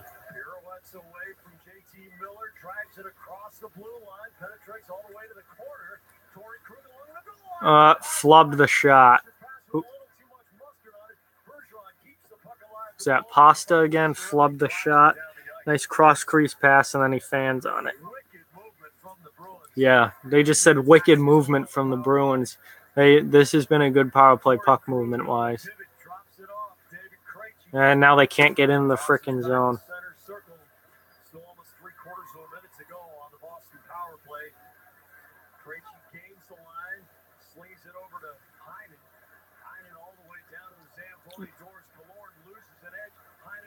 Heinen just gave the puck up.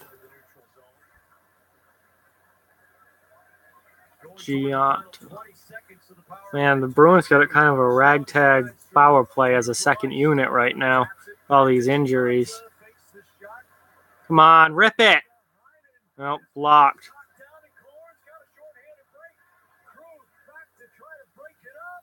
Oh, one too many passes. Tampa Bay had a shorthanded 2-on-1 and one too many passes, slipped off his stick. Didn't even get a shot on goal. That's tough to see happen when you're down 2-1 on the road in a game of this importance. That kind of needs to be a goal. Oof. Krug's was out there, I think, the whole power play. Gianta just got lit up by, might have been Hedman, and the puck just went out of play. Oof. Bruins with some chances, and then Tampa Bay with a golden chance shorthanded, and no goals out of any of it. Still 2-1 Boston. Check my phone here. The text. 2 friends from school texting me.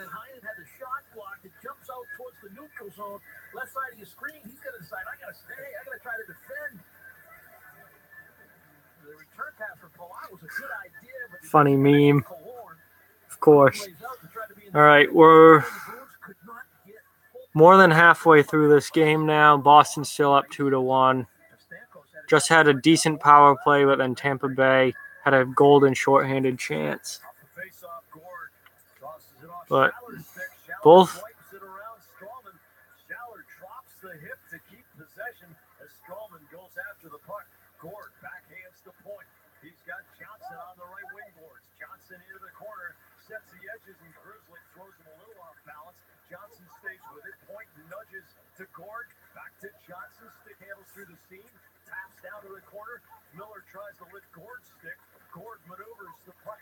see if there's been any fights in the NHL tonight. On top of off-the-wall hockey, nope, no fights.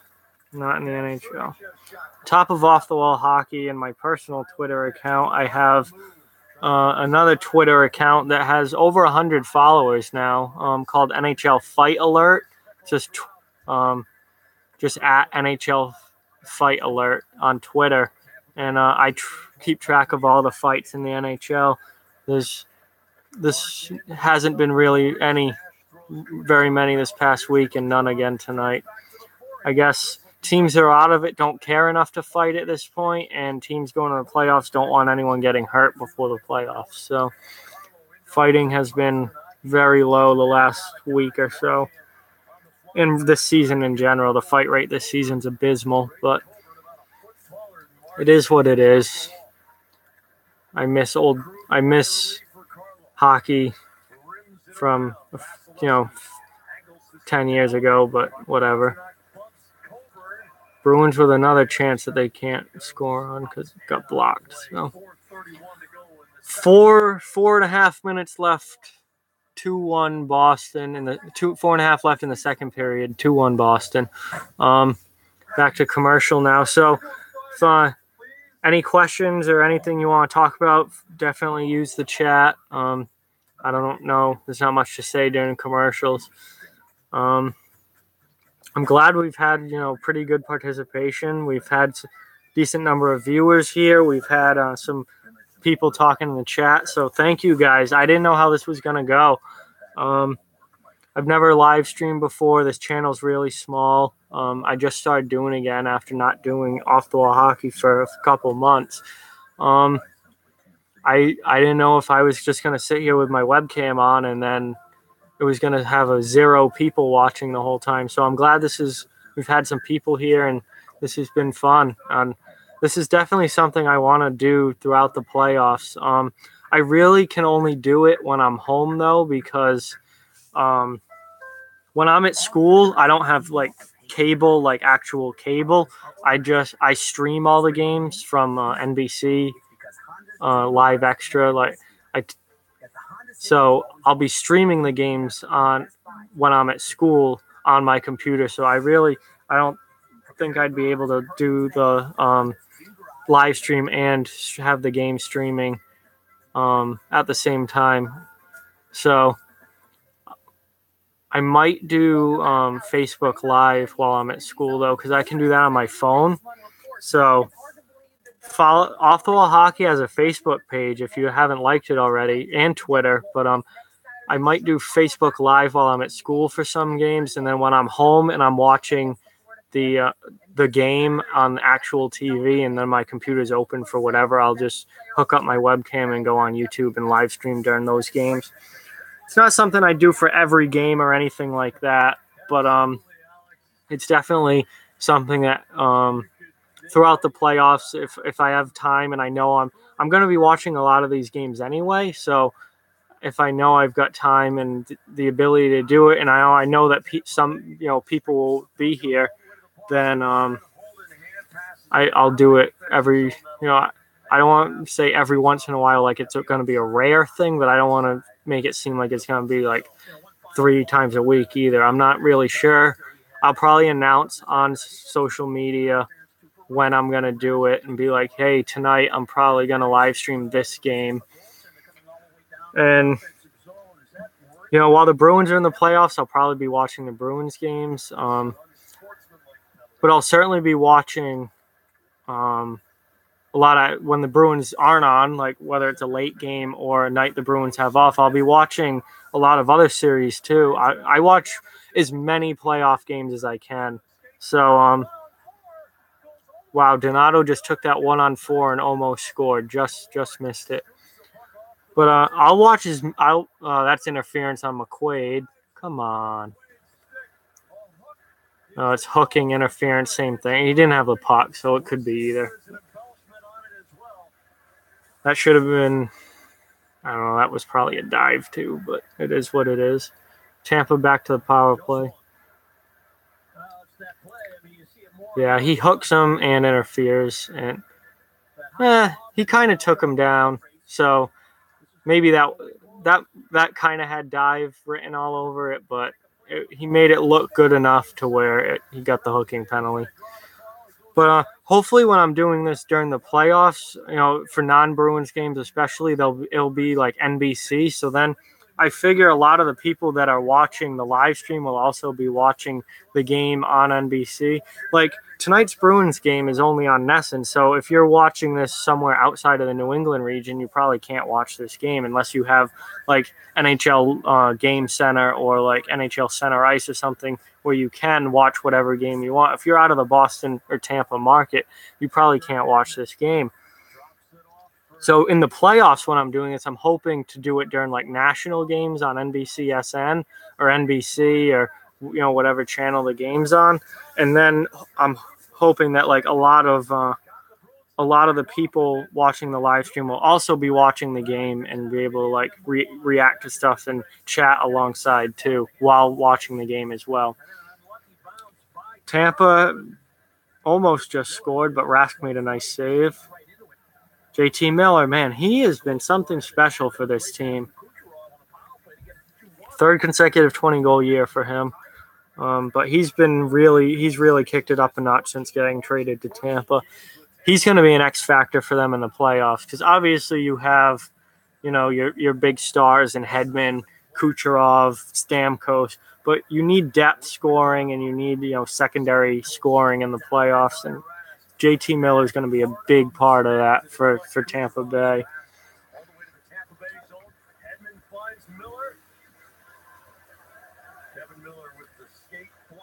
Boston just clears it now, so they're killing the penalty pretty well.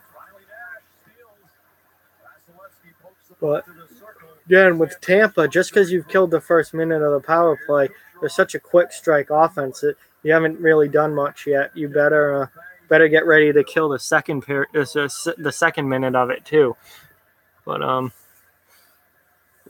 another clear. So Boston's PK has been pretty good tonight, except for that first one. The one where Tampa got their goal, they looked pretty bad, but they've tightened up since then.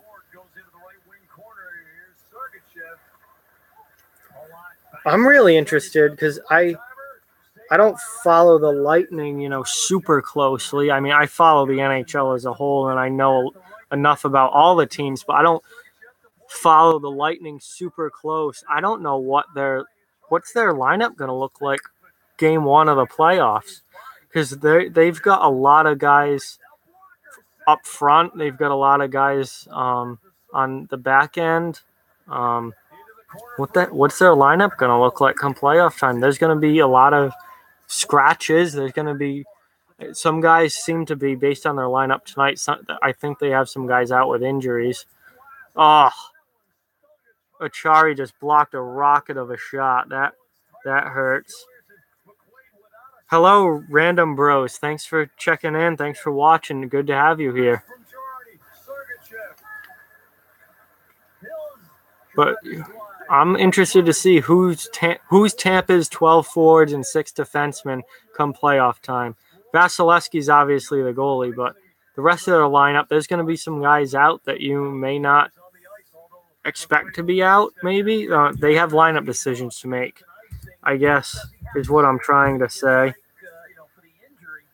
As will Boston. Once Boston gets healthy, they're going to have lineup decisions to make too, because they've been playing really well while everyone's been out injured. Once you get Nash, DeBrusque, Chara, McAvoy back, like Boston's going to have a lot of lineup decisions to make. No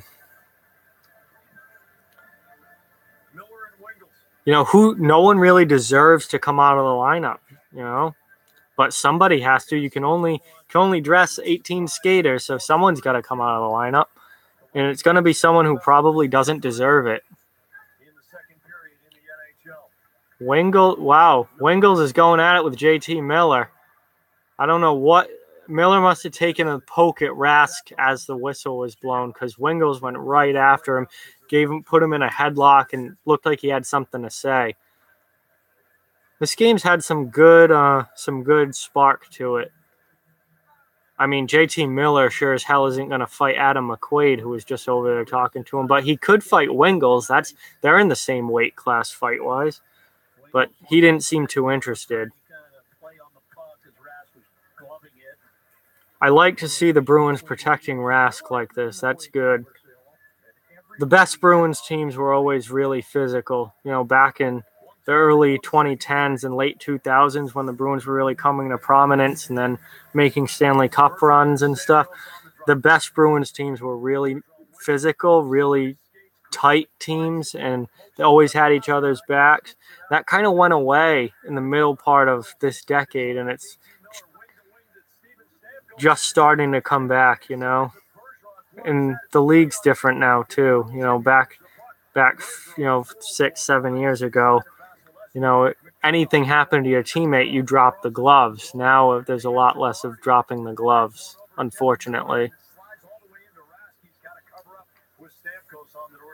So 42 seconds left in the period. It's 2-1 still Boston. We'll see if Tampa can tie it in the next 42 seconds, or if Boston goes into the third with a lead.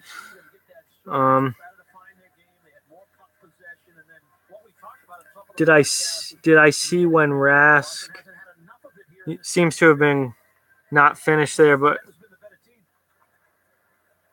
when Rask, I assume you're talking about when Rask went after Corey Conacher. Yes, I did. That was quite good. Conacher buried Carlo into the crease, and then Rask got up throwing, which was pretty funny to see. It's a pretty good scrum after that too, but no real fights yet tonight, unfortunately. I didn't think there would be. Not in this game, not in this time of year. Tampa's not a tough team. Neither. Boston's really not that tough of a team anymore. Other than Miller and McQuaid on the back end, they're not. They're certainly different than the Sean Thornton days, that's for sure. And they had guys, Thornton, Campbell, McQuaid, had a few other guys, and they'd end up with 60 fights a year. Now Hedman and I think that's Kruger. I don't know if that was Kruger or if it was Heinen. It was 40-something. Backus is in there now, but man, this game's got a good edge to it, even though neither team's overly physical. So the period's over. It's 2-1 Boston over Tampa Bay. Good game so far. Tight game. Tampa Bay played a lot better in the second period than they did the first. Yeah, this is what you would Billy Jaffe just said it. This is what you would expect from a game like this. So it's intermission again. We've got 18 minutes to kill.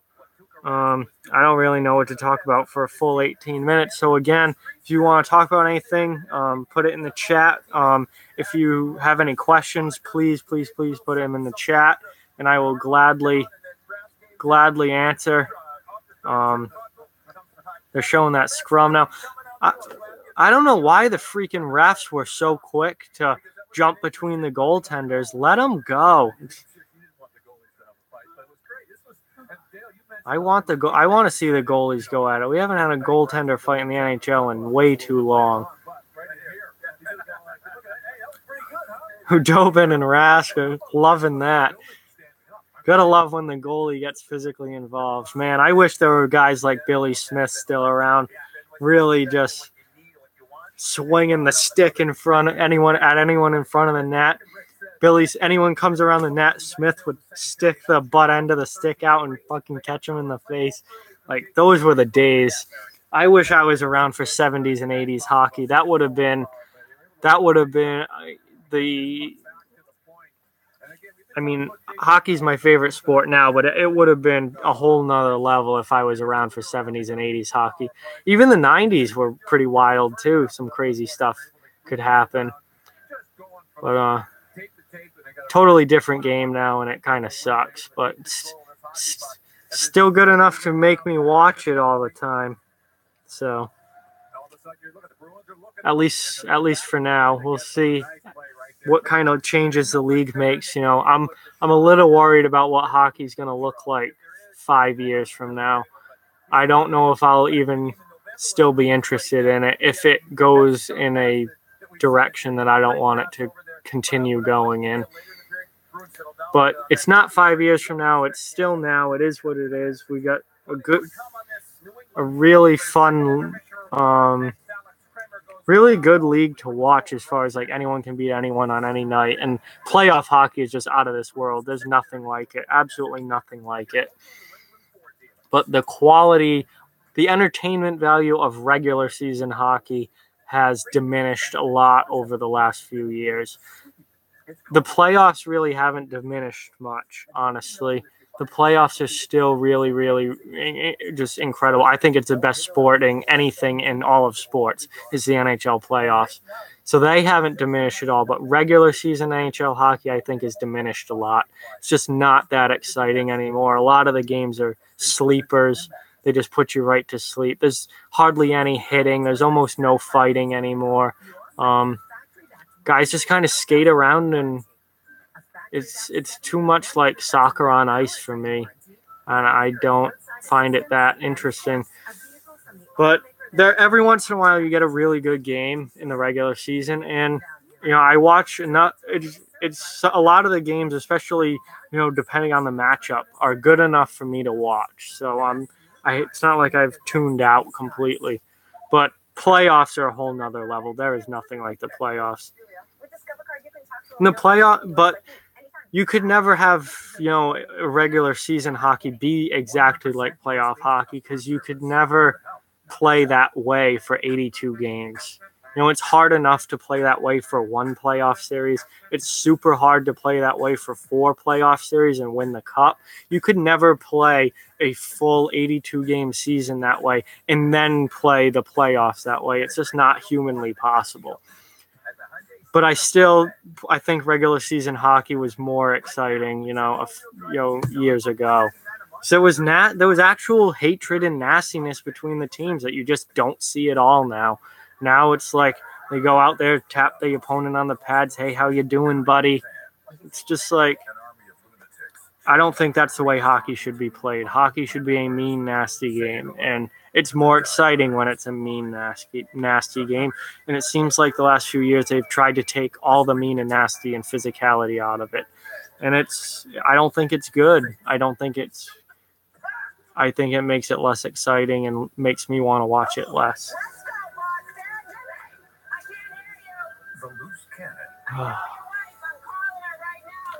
So, see, we got a couple people still watching here. So, if you got any questions or anything that you want to say, feel free to put it in the chat because we're at intermission now, and I don't, really know what to talk about for an 18-minute intermission.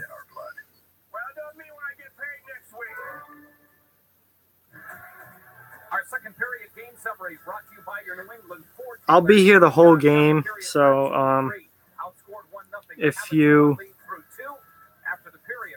have to leave and come back, that's cool. Adjust my leg here.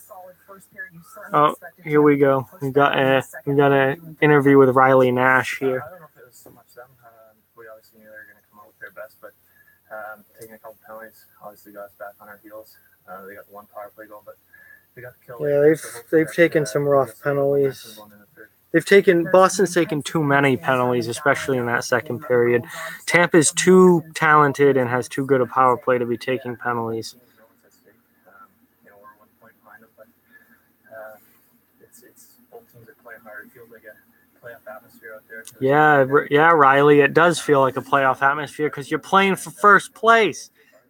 You got less than 10 games left in the season, and you're playing for first place. It should feel like a playoff atmosphere, and it should be played like a playoff game. This is a huge game for both teams, and they play again on April 3rd. I mean, these games are huge at this point, and it's really the only division race left going on. The other divisions seem pretty well set. Nashville in the Central, Washington in the Metro, and Vegas in the Pacific. They're going to finish in first, I would say.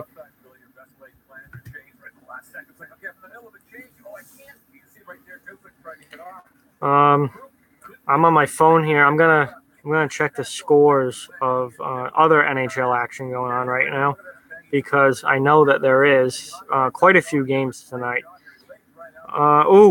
We got a fight. Well, let's see if it's an actual fight.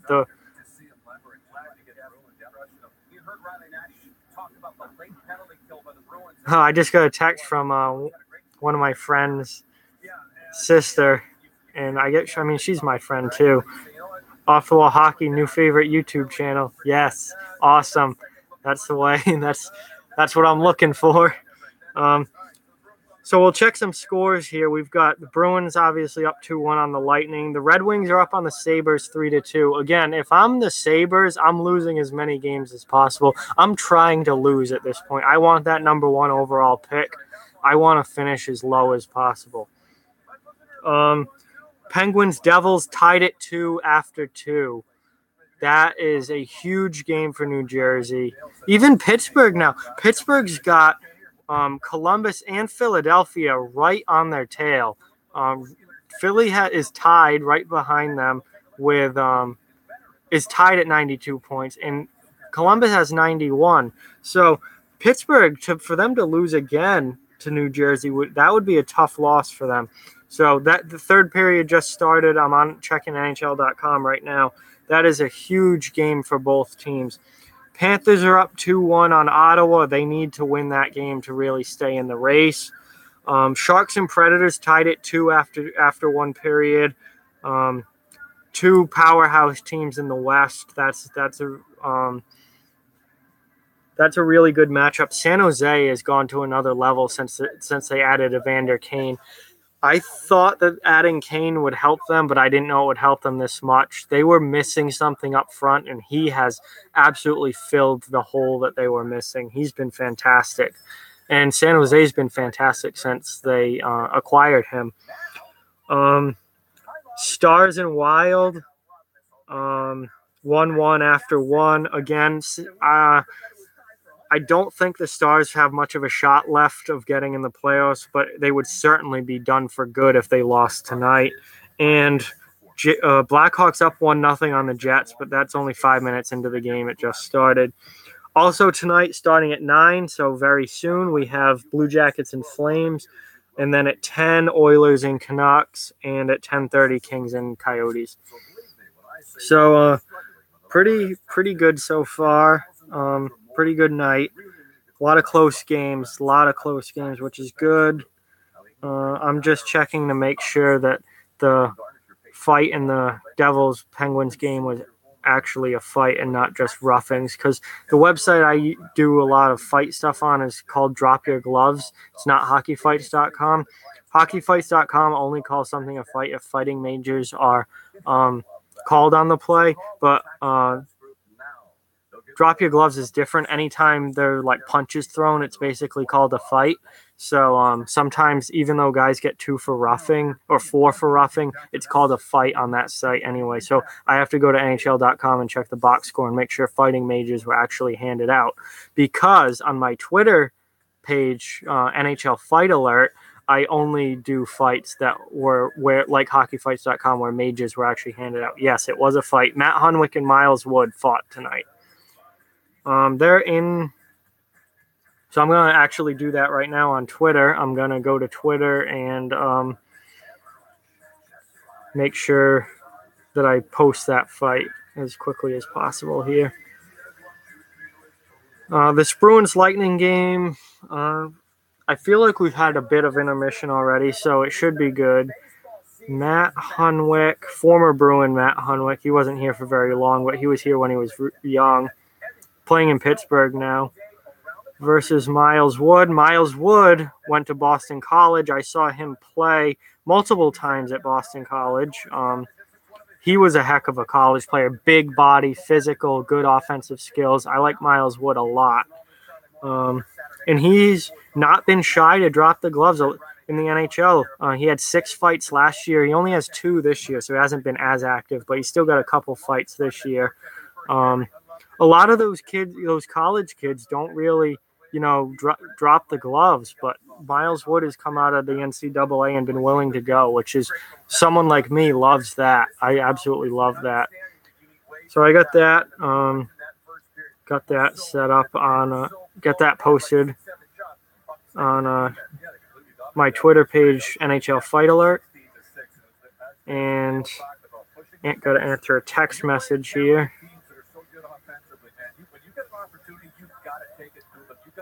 Get them back on their heels. The Bruins did that in that first period, but you better get ready for this third because it's going to be fun, man.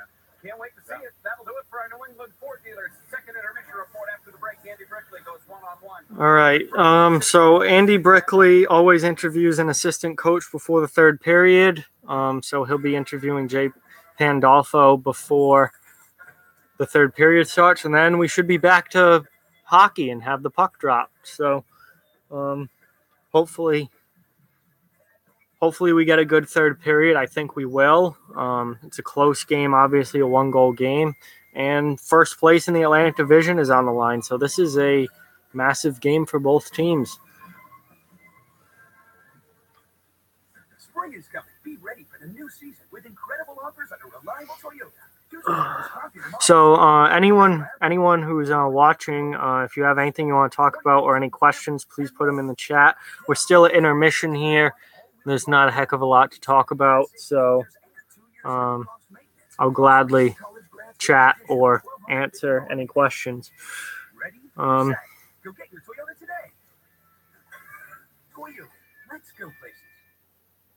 Just kind of waiting for the third period to start here. We'll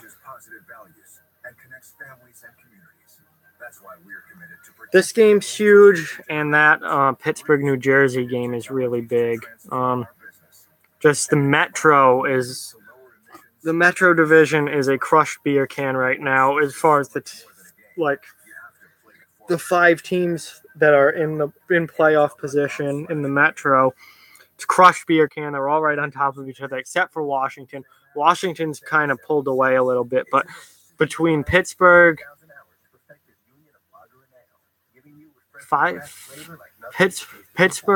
Philly, 5 teams counting Washington, 4 not counting Washington. Pittsburgh, Philly, Columbus, and New Jersey, they're all right on top of each other. So that Pittsburgh, New Jersey game is massive.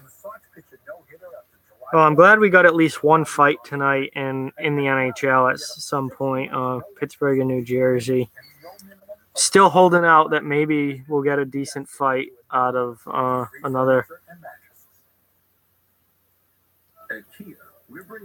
I'm hoping for at least a couple more fights league-wide. I'm hoping this Boston-Tampa Bay game has a fight, but it's probably not going to happen at this point in the third period of a 1-goal game. No one fights in that situation.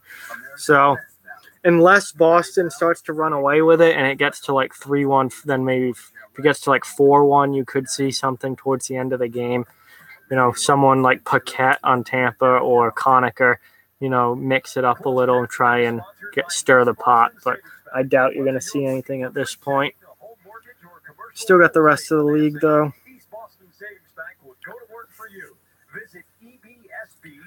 So, yeah, I'm really happy with the way this live stream's gone. I had no idea how it was going to go. I've never done it before, and had decent number of people in and out here, checking in, and we've had a good number of people watching. We've had some good participation in the chat, so I'm definitely looking to do this again and more often, especially in the playoffs. I'm hoping that on games in the playoffs where they're broadcast like nationwide, and probably in Canada too, on NBCSN or NBC in the U.S. and then whatever channel carries it in Canada. But I'd be hoping that there'd be quite a few people here, and everyone would be watching the same game at the same time, and then we could just discuss it in the chat, and you'd see my reaction to it and stuff like that. But yeah, I'm definitely looking to do this more often, and this has gone well so far. Teams are back out now. We got an interview with Jay Pandolfo, Bruins assistant coach, and then third period we'll be back.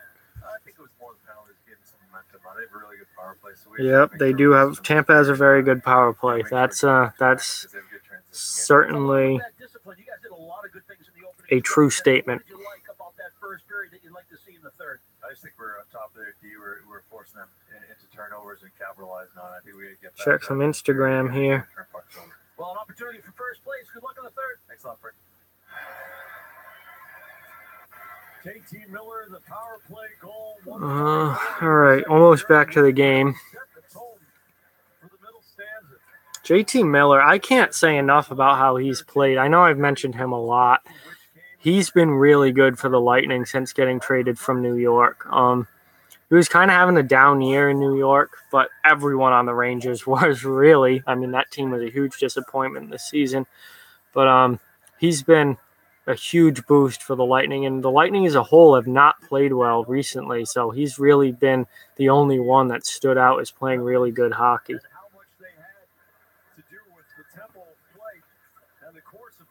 All right, Bruins won the face-off and got the puck in, so they have possession in the Tampa Bay zone early, but quick breakout here and for Tampa, and they just iced it. So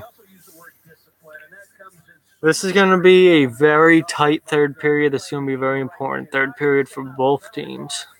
It is about managing the puck. It's about making high percentage plays. It's about minimizing your turnovers. And when you get on those you got to win them. That's all part of yeah, Tampa Bay already has 51 wins this season, but the last couple weeks have not been great. That loss to Arizona in their last game was not good. And they haven't looked like the same team the last little while here, which is unfortunate. But it is what it is. If I'm a Tampa Bay fan, I want them to turn it around before the playoffs. I don't want them going into the playoffs playing mediocre hockey, because that has first round upset written all over it. Nice hit there, Kevin Miller. Who else? Then he took a good hit from Yanni Gourde.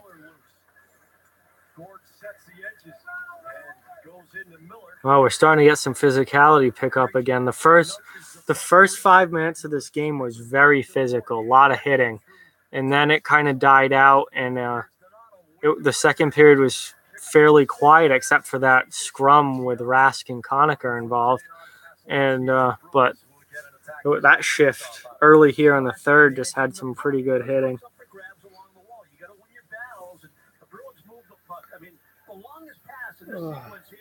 Might be about 12 feet.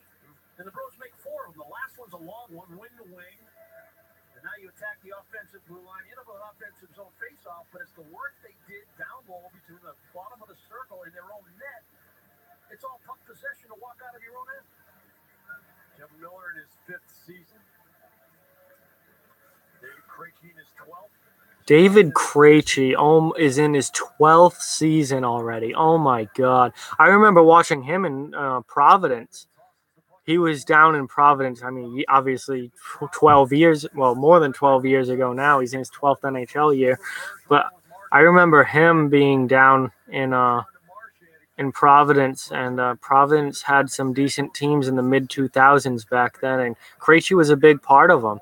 He was a big part of them, and Krejci he's gone invisible at times for the Bruins, but he's also been a really important player at times. So I'm glad he's still with the team. He was a guy that when the last couple years when the Bruins weren't making the playoffs, and then when they barely made it last year, I thought Krejci would be maybe a guy to get moved because he's highly skilled, but he's not someone who can do stuff on his own. He needs to play with good players to produce. But I'm glad they've kept him because he's a solid second-line center and a great passer. And I assume this is why he wears 46. I guess I don't know this for sure, but this makes the most sense. If you want some David Krejci trivia, he wore 23 in Providence, so I assume that's was his main number before going to the NHL. But I don't know why he didn't get 23 when he came to Boston.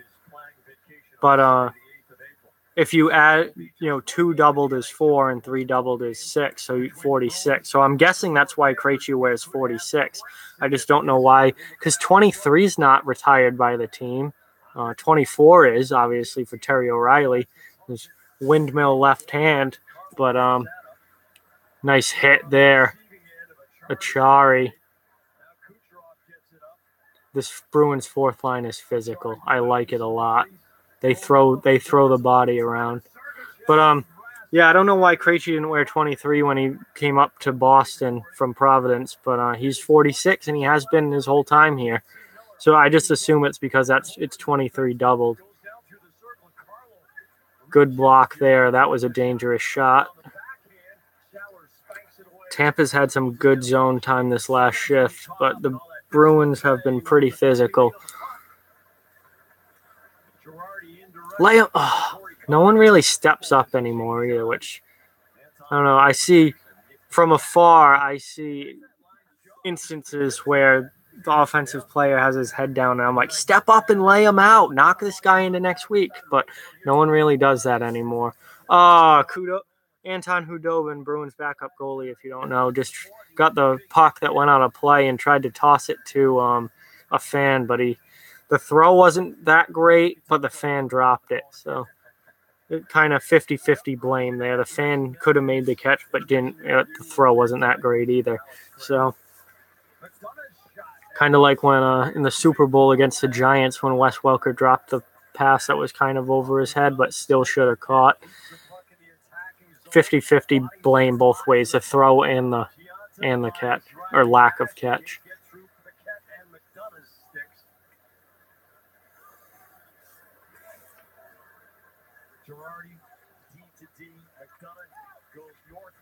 Tampa's had the better of puck possession, certainly so far this period, so the Bruins got to watch out not to give anything up here. I'm going to check my plans for this weekend. I got some schoolwork to do. I've obviously got hockey stuff to do. I got hockey to watch. I've got hockey stuff to write and videos to do. I also have Easter on Sunday, and I also want to see some of my friends. So busy weekend home from college. Came home as soon as I got out of class today. I don't have class on Fridays, so I got out. I left school as soon as I got out of class and came home. It takes about an hour for me to get home from school. And I'm home for the weekend, and I'll go back Monday morning. No angle shot, but it caused some trouble, and now there's a little gathering of the clans, but nothing, no pushing or anything, just talking. Why am I? Oh, I'm checking Snapchat here. It looks like everyone went home. All my school friends, none of them seem to be at school, so I guess everyone had the same idea that I did. Yes, this is what I was looking for. I got to do an interview with one of my friends, Matt, who does off-the-wall hockey with me. He doesn't do any of the video stuff, though, or at least hasn't yet. I've been doing all the video. He does occasional articles, writing, but I got to interview a writer for one of my classes at school about writing. So I got to interview him, and I couldn't remember if we said we were going to do it Saturday or Friday, because if we're not doing it tomorrow, I'm going to go to my friend's house tomorrow night, I think.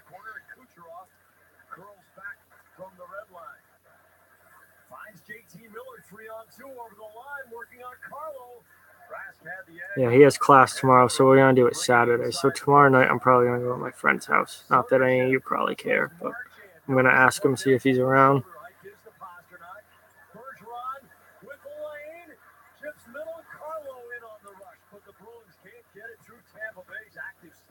This might be one of the best games that we've seen Tampa in terms of blocking shots and deflecting plays, either with their body, but more particularly with their sticks. Bergeron tosses the backhand through the corner. Shit, I was looking down and heard boards thump.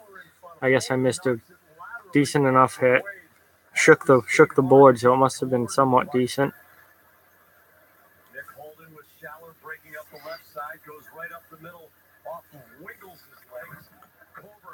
There's not been a lot this period. Right as I say that, there's a great scoring chance for Tampa Bay. There hasn't been a... Oh, Tampa just scored, but it's immediately waved off. I would assume goaltender interference.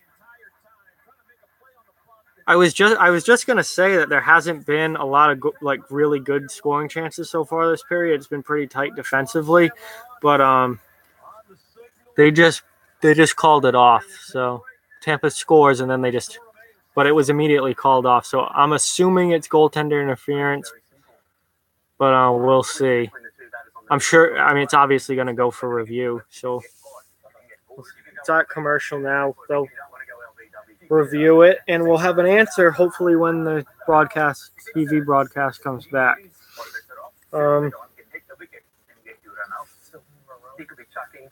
So thank you guys for watching. Everyone who's watched. I know that some people were here earlier and have gone to either watch something else or watch hockey or whatever. They've gone, but thank you to everyone who's tuned in, at least for a little bit of time tonight.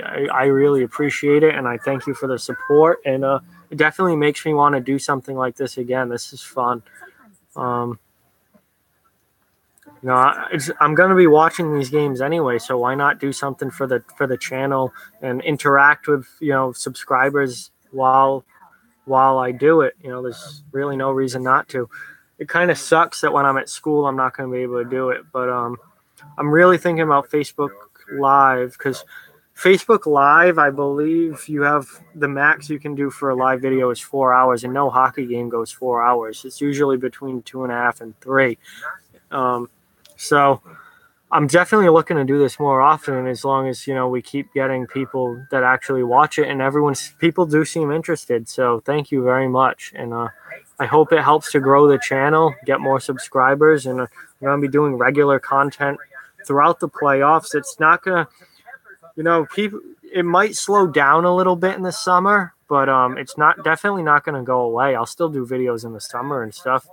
Can do like top 10 lists, like my favorite stuff, talk about free agent signings, any trades that happen in the off season, draft stuff. Like, there's so much, even when there's not hockey going on, there's so much that you can do. Yeah, Cirelli's like in the crease, but he doesn't really seem to interfere. Like, Rask never seemed to make an attempt to go back to the far post anyway. So I don't know if him being in the crease even had any effect on it. There's definitely contact, but Rask was not trying to get to the back post. But what Andy Brickley just said is he's not seeing an effort from Cirelli. The calls here. There's goaltender interference, no goal. So it's still It's still 2-1 Boston, no goal on that. I think Andy Brickley said it best when he said there was no effort by Cirelli to get out of the crease. That's what killed him, because there wasn't that much of contact and Rask wasn't making a huge attempt to get back to the far post, and the defenseman, I forget who it was kind of holding Cirelli in the crease, but Cirelli, that would have been a goal if he had made any sort of visible effort to get out of the crease and get out of the way, but he didn't really do that. He kind of just stood there, and that's, I think, what killed him. So, again, that's a 50-50 iffy call. Seems like every goaltender interference call now is. They've really got to figure that out for the playoffs, like what is and what isn't, and set a clear standard, because it's been really unclear and bad this year with how unsure of it is everyone is about whether something is or isn't goaltender interference. That was a 50-50 call. They called no goal on the ice. They stuck with that call, which I don't blame them. I don't think there was – I don't think Cirelli made any effort to get out of the crease and out of the way. But Tampa's certainly got the ability to – with less than 14 minutes to go. It's worth noting that if that indeed was a coach's challenge. Talking to my friend here. He's watching, so hey, Sal. I lost my train of thought for a second there. Cirelli not getting out of the crease. Yeah, that I would have probably called that no goal as well. All right, so at one point in the first period, Tampa Bay was being outshot 13-4. Shots are now 22-22. So Tampa has certainly come on after the first period, and Boston hasn't had that great of an answer for it. They haven't been bad by any stretch of the imagination. They still have the lead, but it's been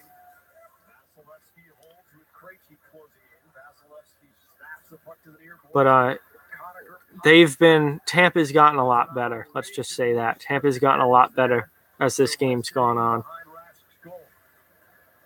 Kevin Miller, both teams get fresh legs on the ice. David Pastrnak takes the feed. Patrice Bergeron and Brad Marchand also out there up front.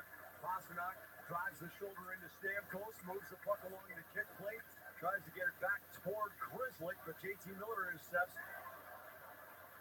Girardi decks Bergeron after he steals the pass. My McDonough missed the post by like an inch, and now we've got a fight behind the play that wasn't much of a fight. Looks like they both just fell over, but it's freaking David Pastrnak of all people. Pasta drops the gloves. That's his first career fight, definitely. I watched the Bruins enough to know that that's his first career fight. Girardi got popped clean, Bergeron got popped by Girardi, clean hit. But Pastrnak went right after him, and he asked them to fight, and they threw punches. They fell down pretty quickly, but they threw punches. I don't know if they're going to get roughings or fighting majors, but they threw. I can't believe David Pastrnak just dropped the gloves. That's the first time I've seen anything like that from him. Wow, they gave him fighting majors. That's incredible. That's David Pasternak's first career fight, and we got a fight out of this game. That's fantastic. I got to go now to NHL Fight Alert, and Dan Girardi doesn't fight a lot either. He's not, by any stretch of the imagination,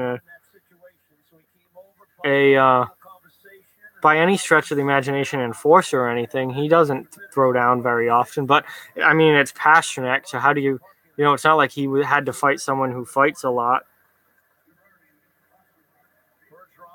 Girardi. I gotta make sure I spell his name right. But man, that was exciting. It wasn't a good fight or all, but they threw a couple punches and fell down. I'm pumped to see Pasta drop the gloves. Dan Girardi from the Tampa Bay Lightning. Be nice if I could type, eh? Versus David Pastrnak. Was not expecting to see David Pastrnak drop the gloves tonight. But hey, sticking up for his teammate, that's something I like to see a lot. That is a huge character move from one of the Bruins' best goal scorers. He saw his line mate, friend, one of the Bruins' best players in Patrice Bergeron, take a big hit. It was perfectly clean, but it was a big hit. And he went over and said, you want to go? And Girardi accepted. That is why there's fighting in hockey. That is one of my favorite things about hockey. I love the stand up, like stick up for your teammates, stick up for your guys, and like throw down if needed. And two non-fighters going at it, and it's a fun thing to watch. Even though the fight wasn't that great, it was still really fun to watch.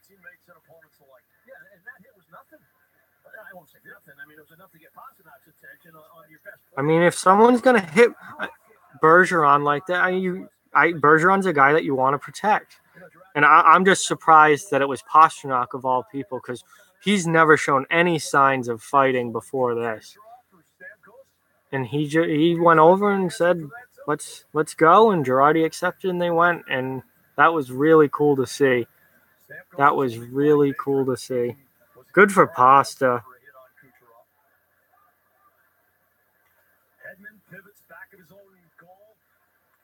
All right, so definitely going to my friend's house tomorrow, hopefully.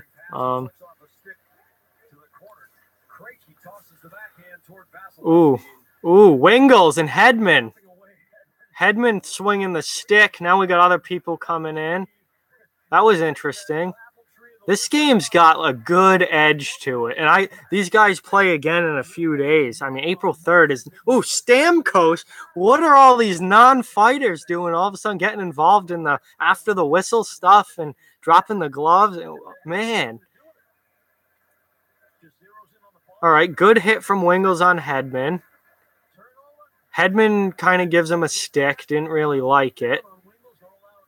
But then they separate. Then the puck gets covered. Hedman gives him a little shove after, and then they push back and forth. Hedman swings the stick. Schaller comes in, and Stamkos gets involved. Man, this has got a nice edge to it, and they play again in a few days on April 3rd. I think the first period of that game might be I'm not going to say fight-filled, because that doesn't really happen anymore, but I think that there'll be some back-and-forth sparks in the first period of that April 3rd game. I mean, you can tell this is like a playoff atmosphere, and this game's really important for both teams. Yeah, Tampa can't be too happy with how the last couple weeks have gone, and they've not played well. Boston's caught them in the division race. And Boston, if they win tonight, takes over first place after Tampa's led this division for basically the whole year, maybe even the whole year. I don't know if there's – I think there were a couple spots earlier on in the season where Toronto may have had first place, but Tampa has led this division for like most of the season. I'd say like 90% of the season. And now they could lose it with like a week and a half left. Like, that's got to be frustrating. And the fact that they haven't played well has got to be frustrating. Not tonight they haven't played well. Just the last couple weeks they have not been playing their best hockey. Tonight they've played a decent game tonight. The Bruins can't get to that wraparound after the shot misses the net by McDonough. Marchand's not going to get there, so the wraparound to keep it in by Tampa. All right. So they're showing a replay now. I'm not sure the exact time left. I think there's got to be about 10, 11 minutes left in the game. Boston's still up 2-1. Tampa tied the game, but the goal got called back for goaltender interference. I do agree with the goal getting called back. I don't think Cirelli really made any effort to get out of the crease, and it was close enough to where if he had made like some sort of visible effort to get out of the crease, then I think it should have counted. But he just kind of stood there in the way. So Tampa could have tied it, but it was goalie interference. The hitting is wow. They're throwing bodies right now. It's pretty physical playoff type hockey. Tampa needs this game, man. It's not gonna be good for them because Boston has a game in hand. So if they fall back into second place in the division, and then it's going to be hard for them to catch back up unless Boston, loses a couple in a row or something, because Boston's got the extra game in hand. Kunitz with a big hit on Carlo. Achari with a hit on Kunitz. And I love the way these teams play each other. They go at it. They always play each other really tight, too. Really, ever since they met in the playoffs,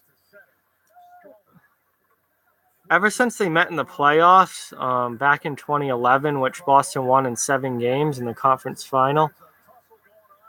Oh, boy, wow, everybody's going at it by the Lightning bench now. Paquette, Backus, Achari, Kunitz. Paquette is on the bench.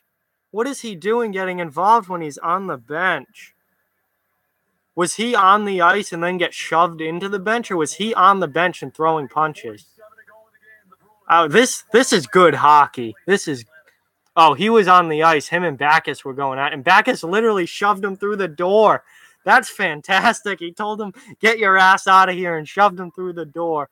I cannot wait for this April 3rd game now, because these teams are going at it.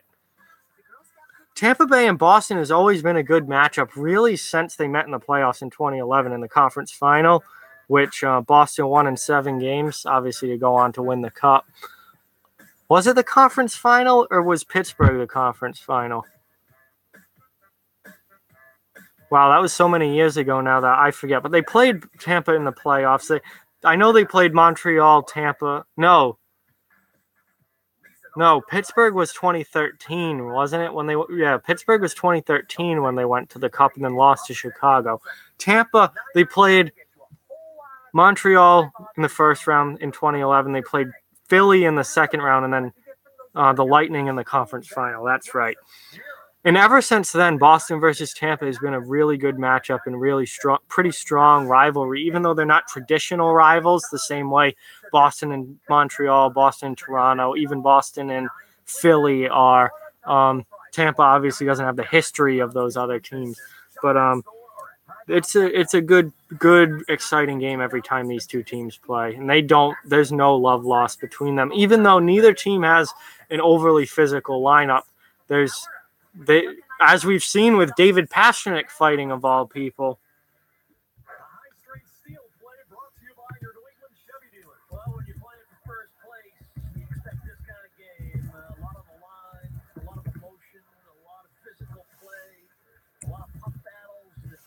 Just replying to a chat thing there. This game's been very physical, very in your face, playoff-like. I'm not going to say almost had a goalie fight, but Rask got involved and Vasilevsky came down, but the refs were immediately between them. David Pastrnak, I can't believe he fought. That is wild to me. I mean, he didn't land anything, and they kind of fell down right away, but that's hockey right there, man. That is hockey. A lot of hits. Wow, 32-27. Lightning lead in hits. You don't see hit numbers like that in the regular season too often. This year especially, I don't know why teams are just wussing it up so bad this year, but I've seen games where both teams finish the game with single-digit hits. Like, that's embarrassing. That is not the hockey that I fell in love with and became my favorite sport. That's embarrassing. But it's been a common thing this year, and you hardly ever see teams go over 20 hits. It's like, and then in the playoffs, everything changes, obviously. But like I said, regular season hockey, the quality of it and the entertainment value of it has diminished a ton over the last few years. Playoff hockey has not diminished at all. So, but this game's 4-on-4 now, minute and a half left on that. Backus and Paquette got roughing penalties, so I put the Pastrnak fight on Twitter, on NHL Fight Alert. I'm going to check the rest of the league now, see if anything's happened. No, still just 2 fights so far. What a save by Rask. Robbed Cooch, of all people. Of all people, he steals a goal from Cooch. Kucherov's a heck of a player. He's really a hell of a player.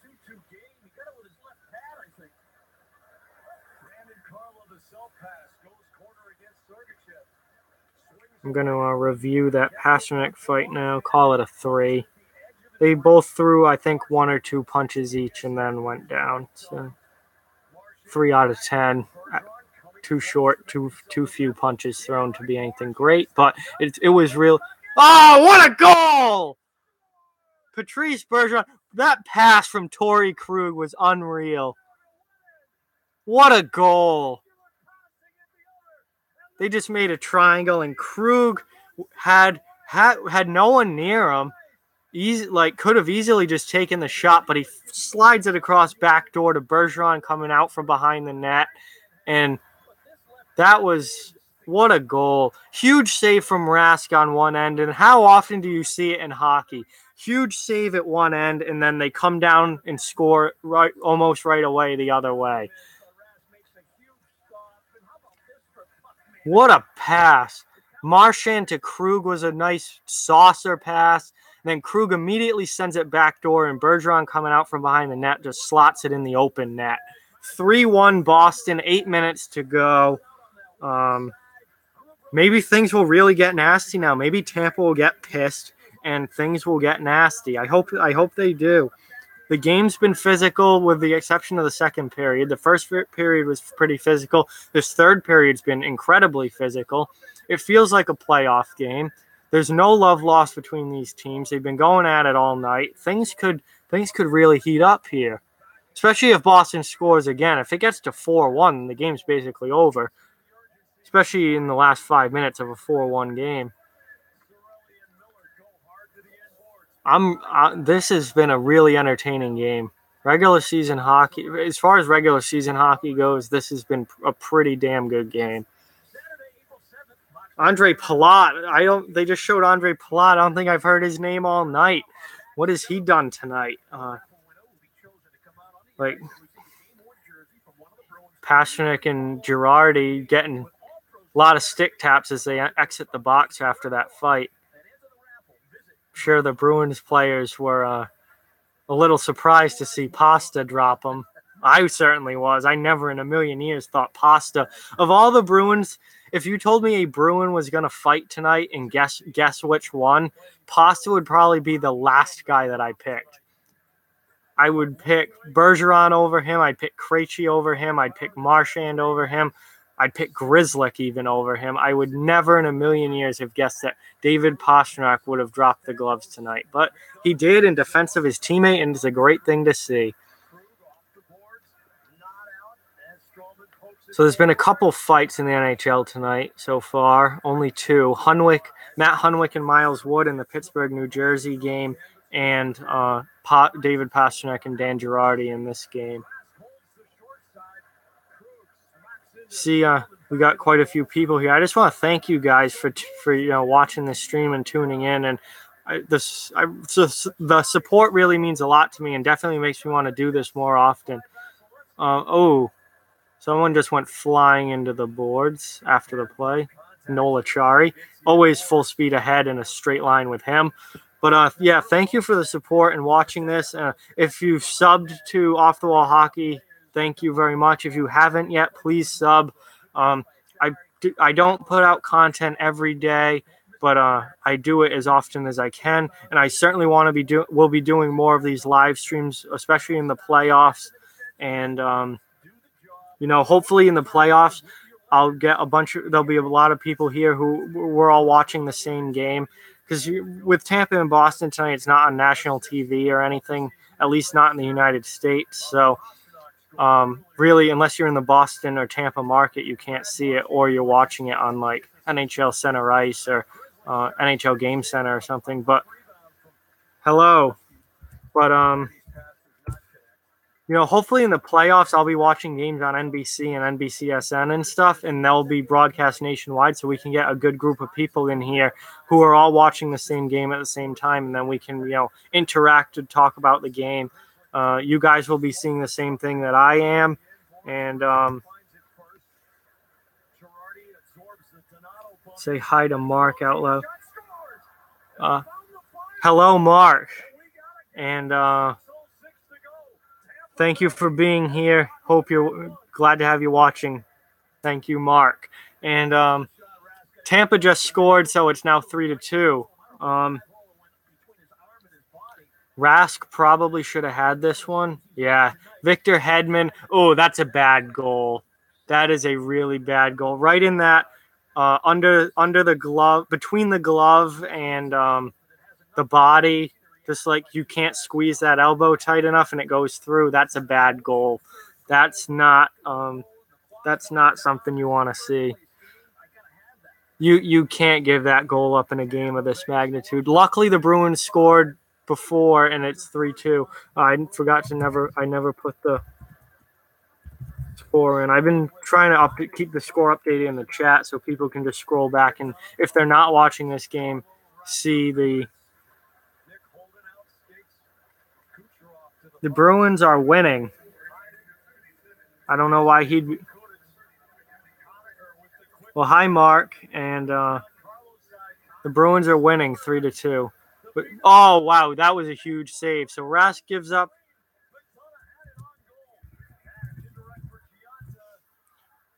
He just Rask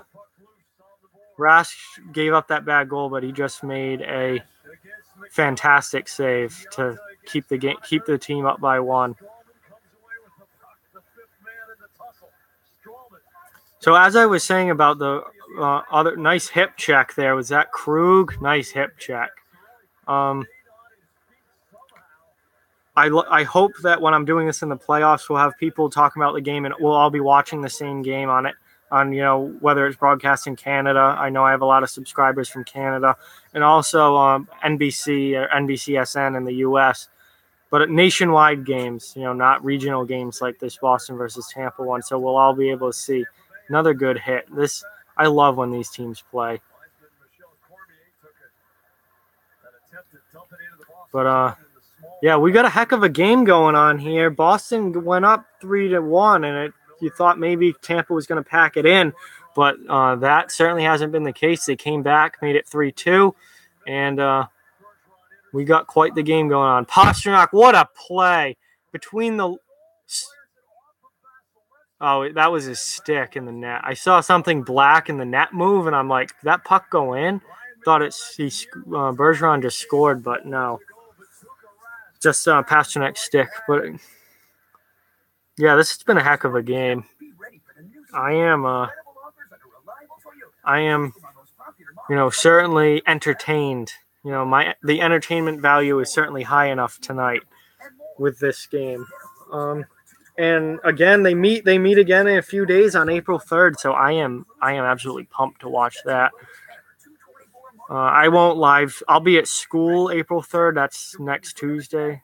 Yeah, I'll be at school, so I won't be live streaming that because I can't live stream on YouTube and watch I stream the games on my computer while I'm at school to watch them. I don't really think I can do both at the same time. So, so when the playoffs roll around, games that I'm home for, I'll probably live stream at least a few of them. I'll just, if there's I don't know how they're going to do the schedule, but if there's Sunday afternoon games, on a weekend when I'm home, I'll absolutely live stream that. I was thinking about live streaming the Pittsburgh-Philly game last Sunday that was on NBC, but I ended up doing something that morning and then not getting home for the start of the game, and then by then I was like, it's not worth it. So, what was I saying? So if I'm home for the weekend and there's a 1 o'clock or 12:30 playoff game on a Sunday afternoon, like an NBC game of the week type thing, I will probably live stream during that game if I'm home and can do it. And I mean, if I'm home for night games, I'll do that too.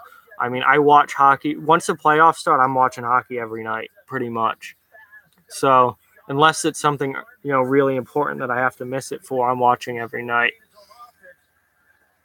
And I usually watch late games too, even though I'm on the East Coast and the Pacific games don't start until 10:30 at night. I watch a lot of them too. Sometimes I don't make it through the whole game. I fall asleep, but I try and watch as much playoff hockey as I can once the playoffs start. Krug with a bomb. Nice save there.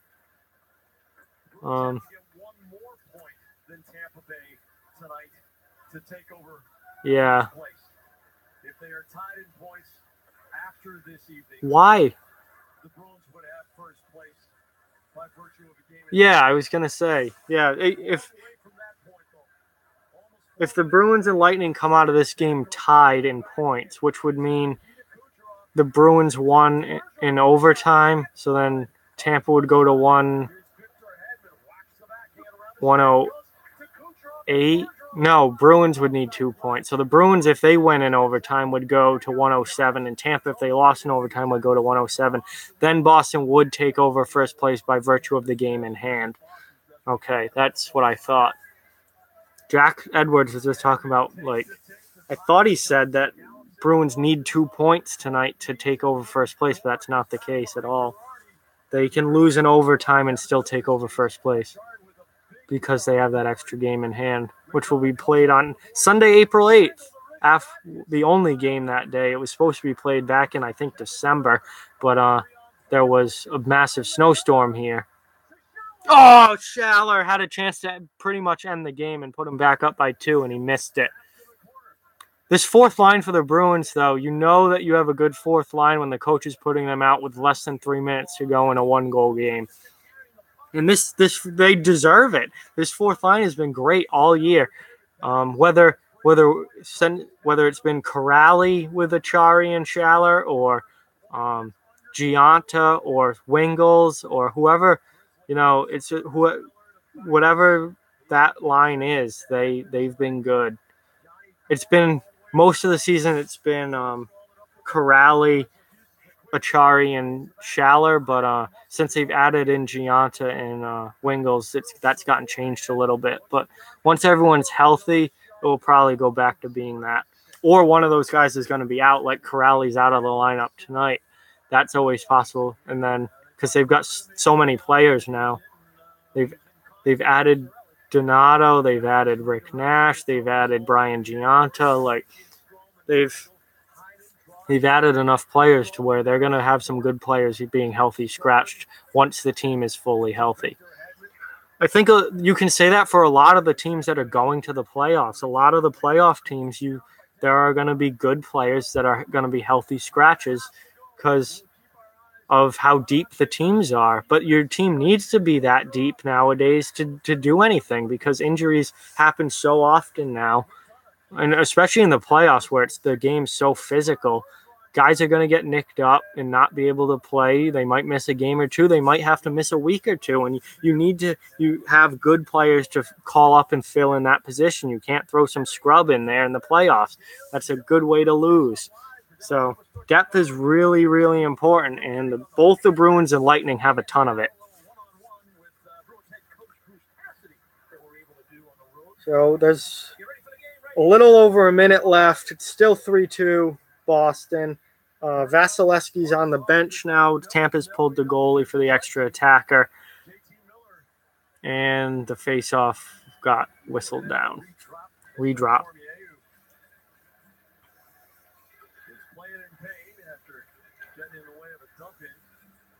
The Bruins, I'm not going to jinx them. I'm not going to say it. I would be dumb of me to open my mouth right now and say what I was about to say. I'll say it once the game's over, if it still applies. Oh, Pasta. Oh, he passed it off. Marchand goal. Game over. 4-2 Boston, 55 seconds left. Yes! All right. I said I was going to try and be indifferent, but I'm a Bruins fan, and my team just jumped into first place in the Eastern Conference, not just the Atlantic Division, the Eastern Conference. And Marchand had something to say to the Tampa Bay bench as he skated by. No surprise there. So this has been a heck of a performance from the Bruins because Tampa played really well after the first period. Tampa did not have a good first period, but after that, they really picked it up and played some good hockey. And Boston weathered the storm, played good hockey themselves, and they've just iced the game. So Brad Marchand, 34th goal of the year. That's he's not going to get to 40 at this point unless he maybe rips off a hat trick somewhere along the way. Even then, I don't think he gets to 40. But he's had a heck of a year. Pasta's had a heck of a year. He's over 30 now. A lot of these young kids have been really, really good, unexpectedly good. And Boston continues to win with major pieces out of the lineup. Chara's still out. McAvoy's still out. Rick Nash is still out. Jake DeBrusk is still out. Like, it's incredible the way that they've been able to just roll with the punches and keep on winning no matter what gets thrown at them. And for Tampa, the struggle continues. Tampa's lost a few in a row now, and they lost to Arizona. Now they've had Boston's caught them really quickly over the last couple of weeks. Nice block there. Boston's caught them. After leading the division for most of the season, they're falling. They're about to fall out of first place. Damn. Oh, we got some action behind the play here. Oh, maybe not. I saw some stick work. Oh, yeah, we've got some action. I thought so. We've got some stick work. I saw some stick work behind the play, and now it's an all-out 5-on-5 at this point. Oh, God, Rask just got involved again. Where's Vasilevsky? They should just go. Kucherov was with some serious stick work on Achari, I think it was. I don't know if it was on Achari, but he had some stick work behind the play. He's obviously frustrated. He has not been good, or he has not been as good the last few weeks. He was running away with the scoring title, but he hasn't put up much for points the last few weeks. Tampa's not been good the last few weeks. This is like, these guys don't like each other. And the Tampa's really frustrated right now, and it's really showing. There's still 5 seconds left, so the next faceoff could really be interesting. But yeah, Vasilevsky, interesting. Rask came over in that one, and Vasilevsky seemed to have no interest in coming down the ice. Maybe because I don't know why. I would have thought that they'd put Braden Coburn out. He'll fight. Put JT Miller out. Maybe he'll drop him. I want to see like some real nastiness in this last faceoff. Kucherov started that whole thing with stick work behind the play, and I could see it as the camera was panning away, but the Bruins iced it, and the camera followed the puck instead of watching the action. Oh, McQuaid's on the ice. Oh, boy. McQuaid's not the type to start things. He just finishes them if they need to be finished. But so I don't expect him to start anything, but we'll see. We'll see what happens. I don't think anything's actually going to happen here, but it sure would be good if it did. I would love it if these guys just dropped some gloves, but I don't think it's going to happen. No, Tampa doesn't seem too interested in getting involved in anything. Oh, McQuaid with a little pushback. Here come the defensemen in. Ryan McDonough wants absolutely nothing to do with any of this. What a little wimp. Oh, McQuaid's going after somebody. Just start throwing. Grab on and start throwing. I cannot wait till this April 3rd game when these teams play. Oh, it's Conacher he's going after. Who else? Conacher is such a little rat.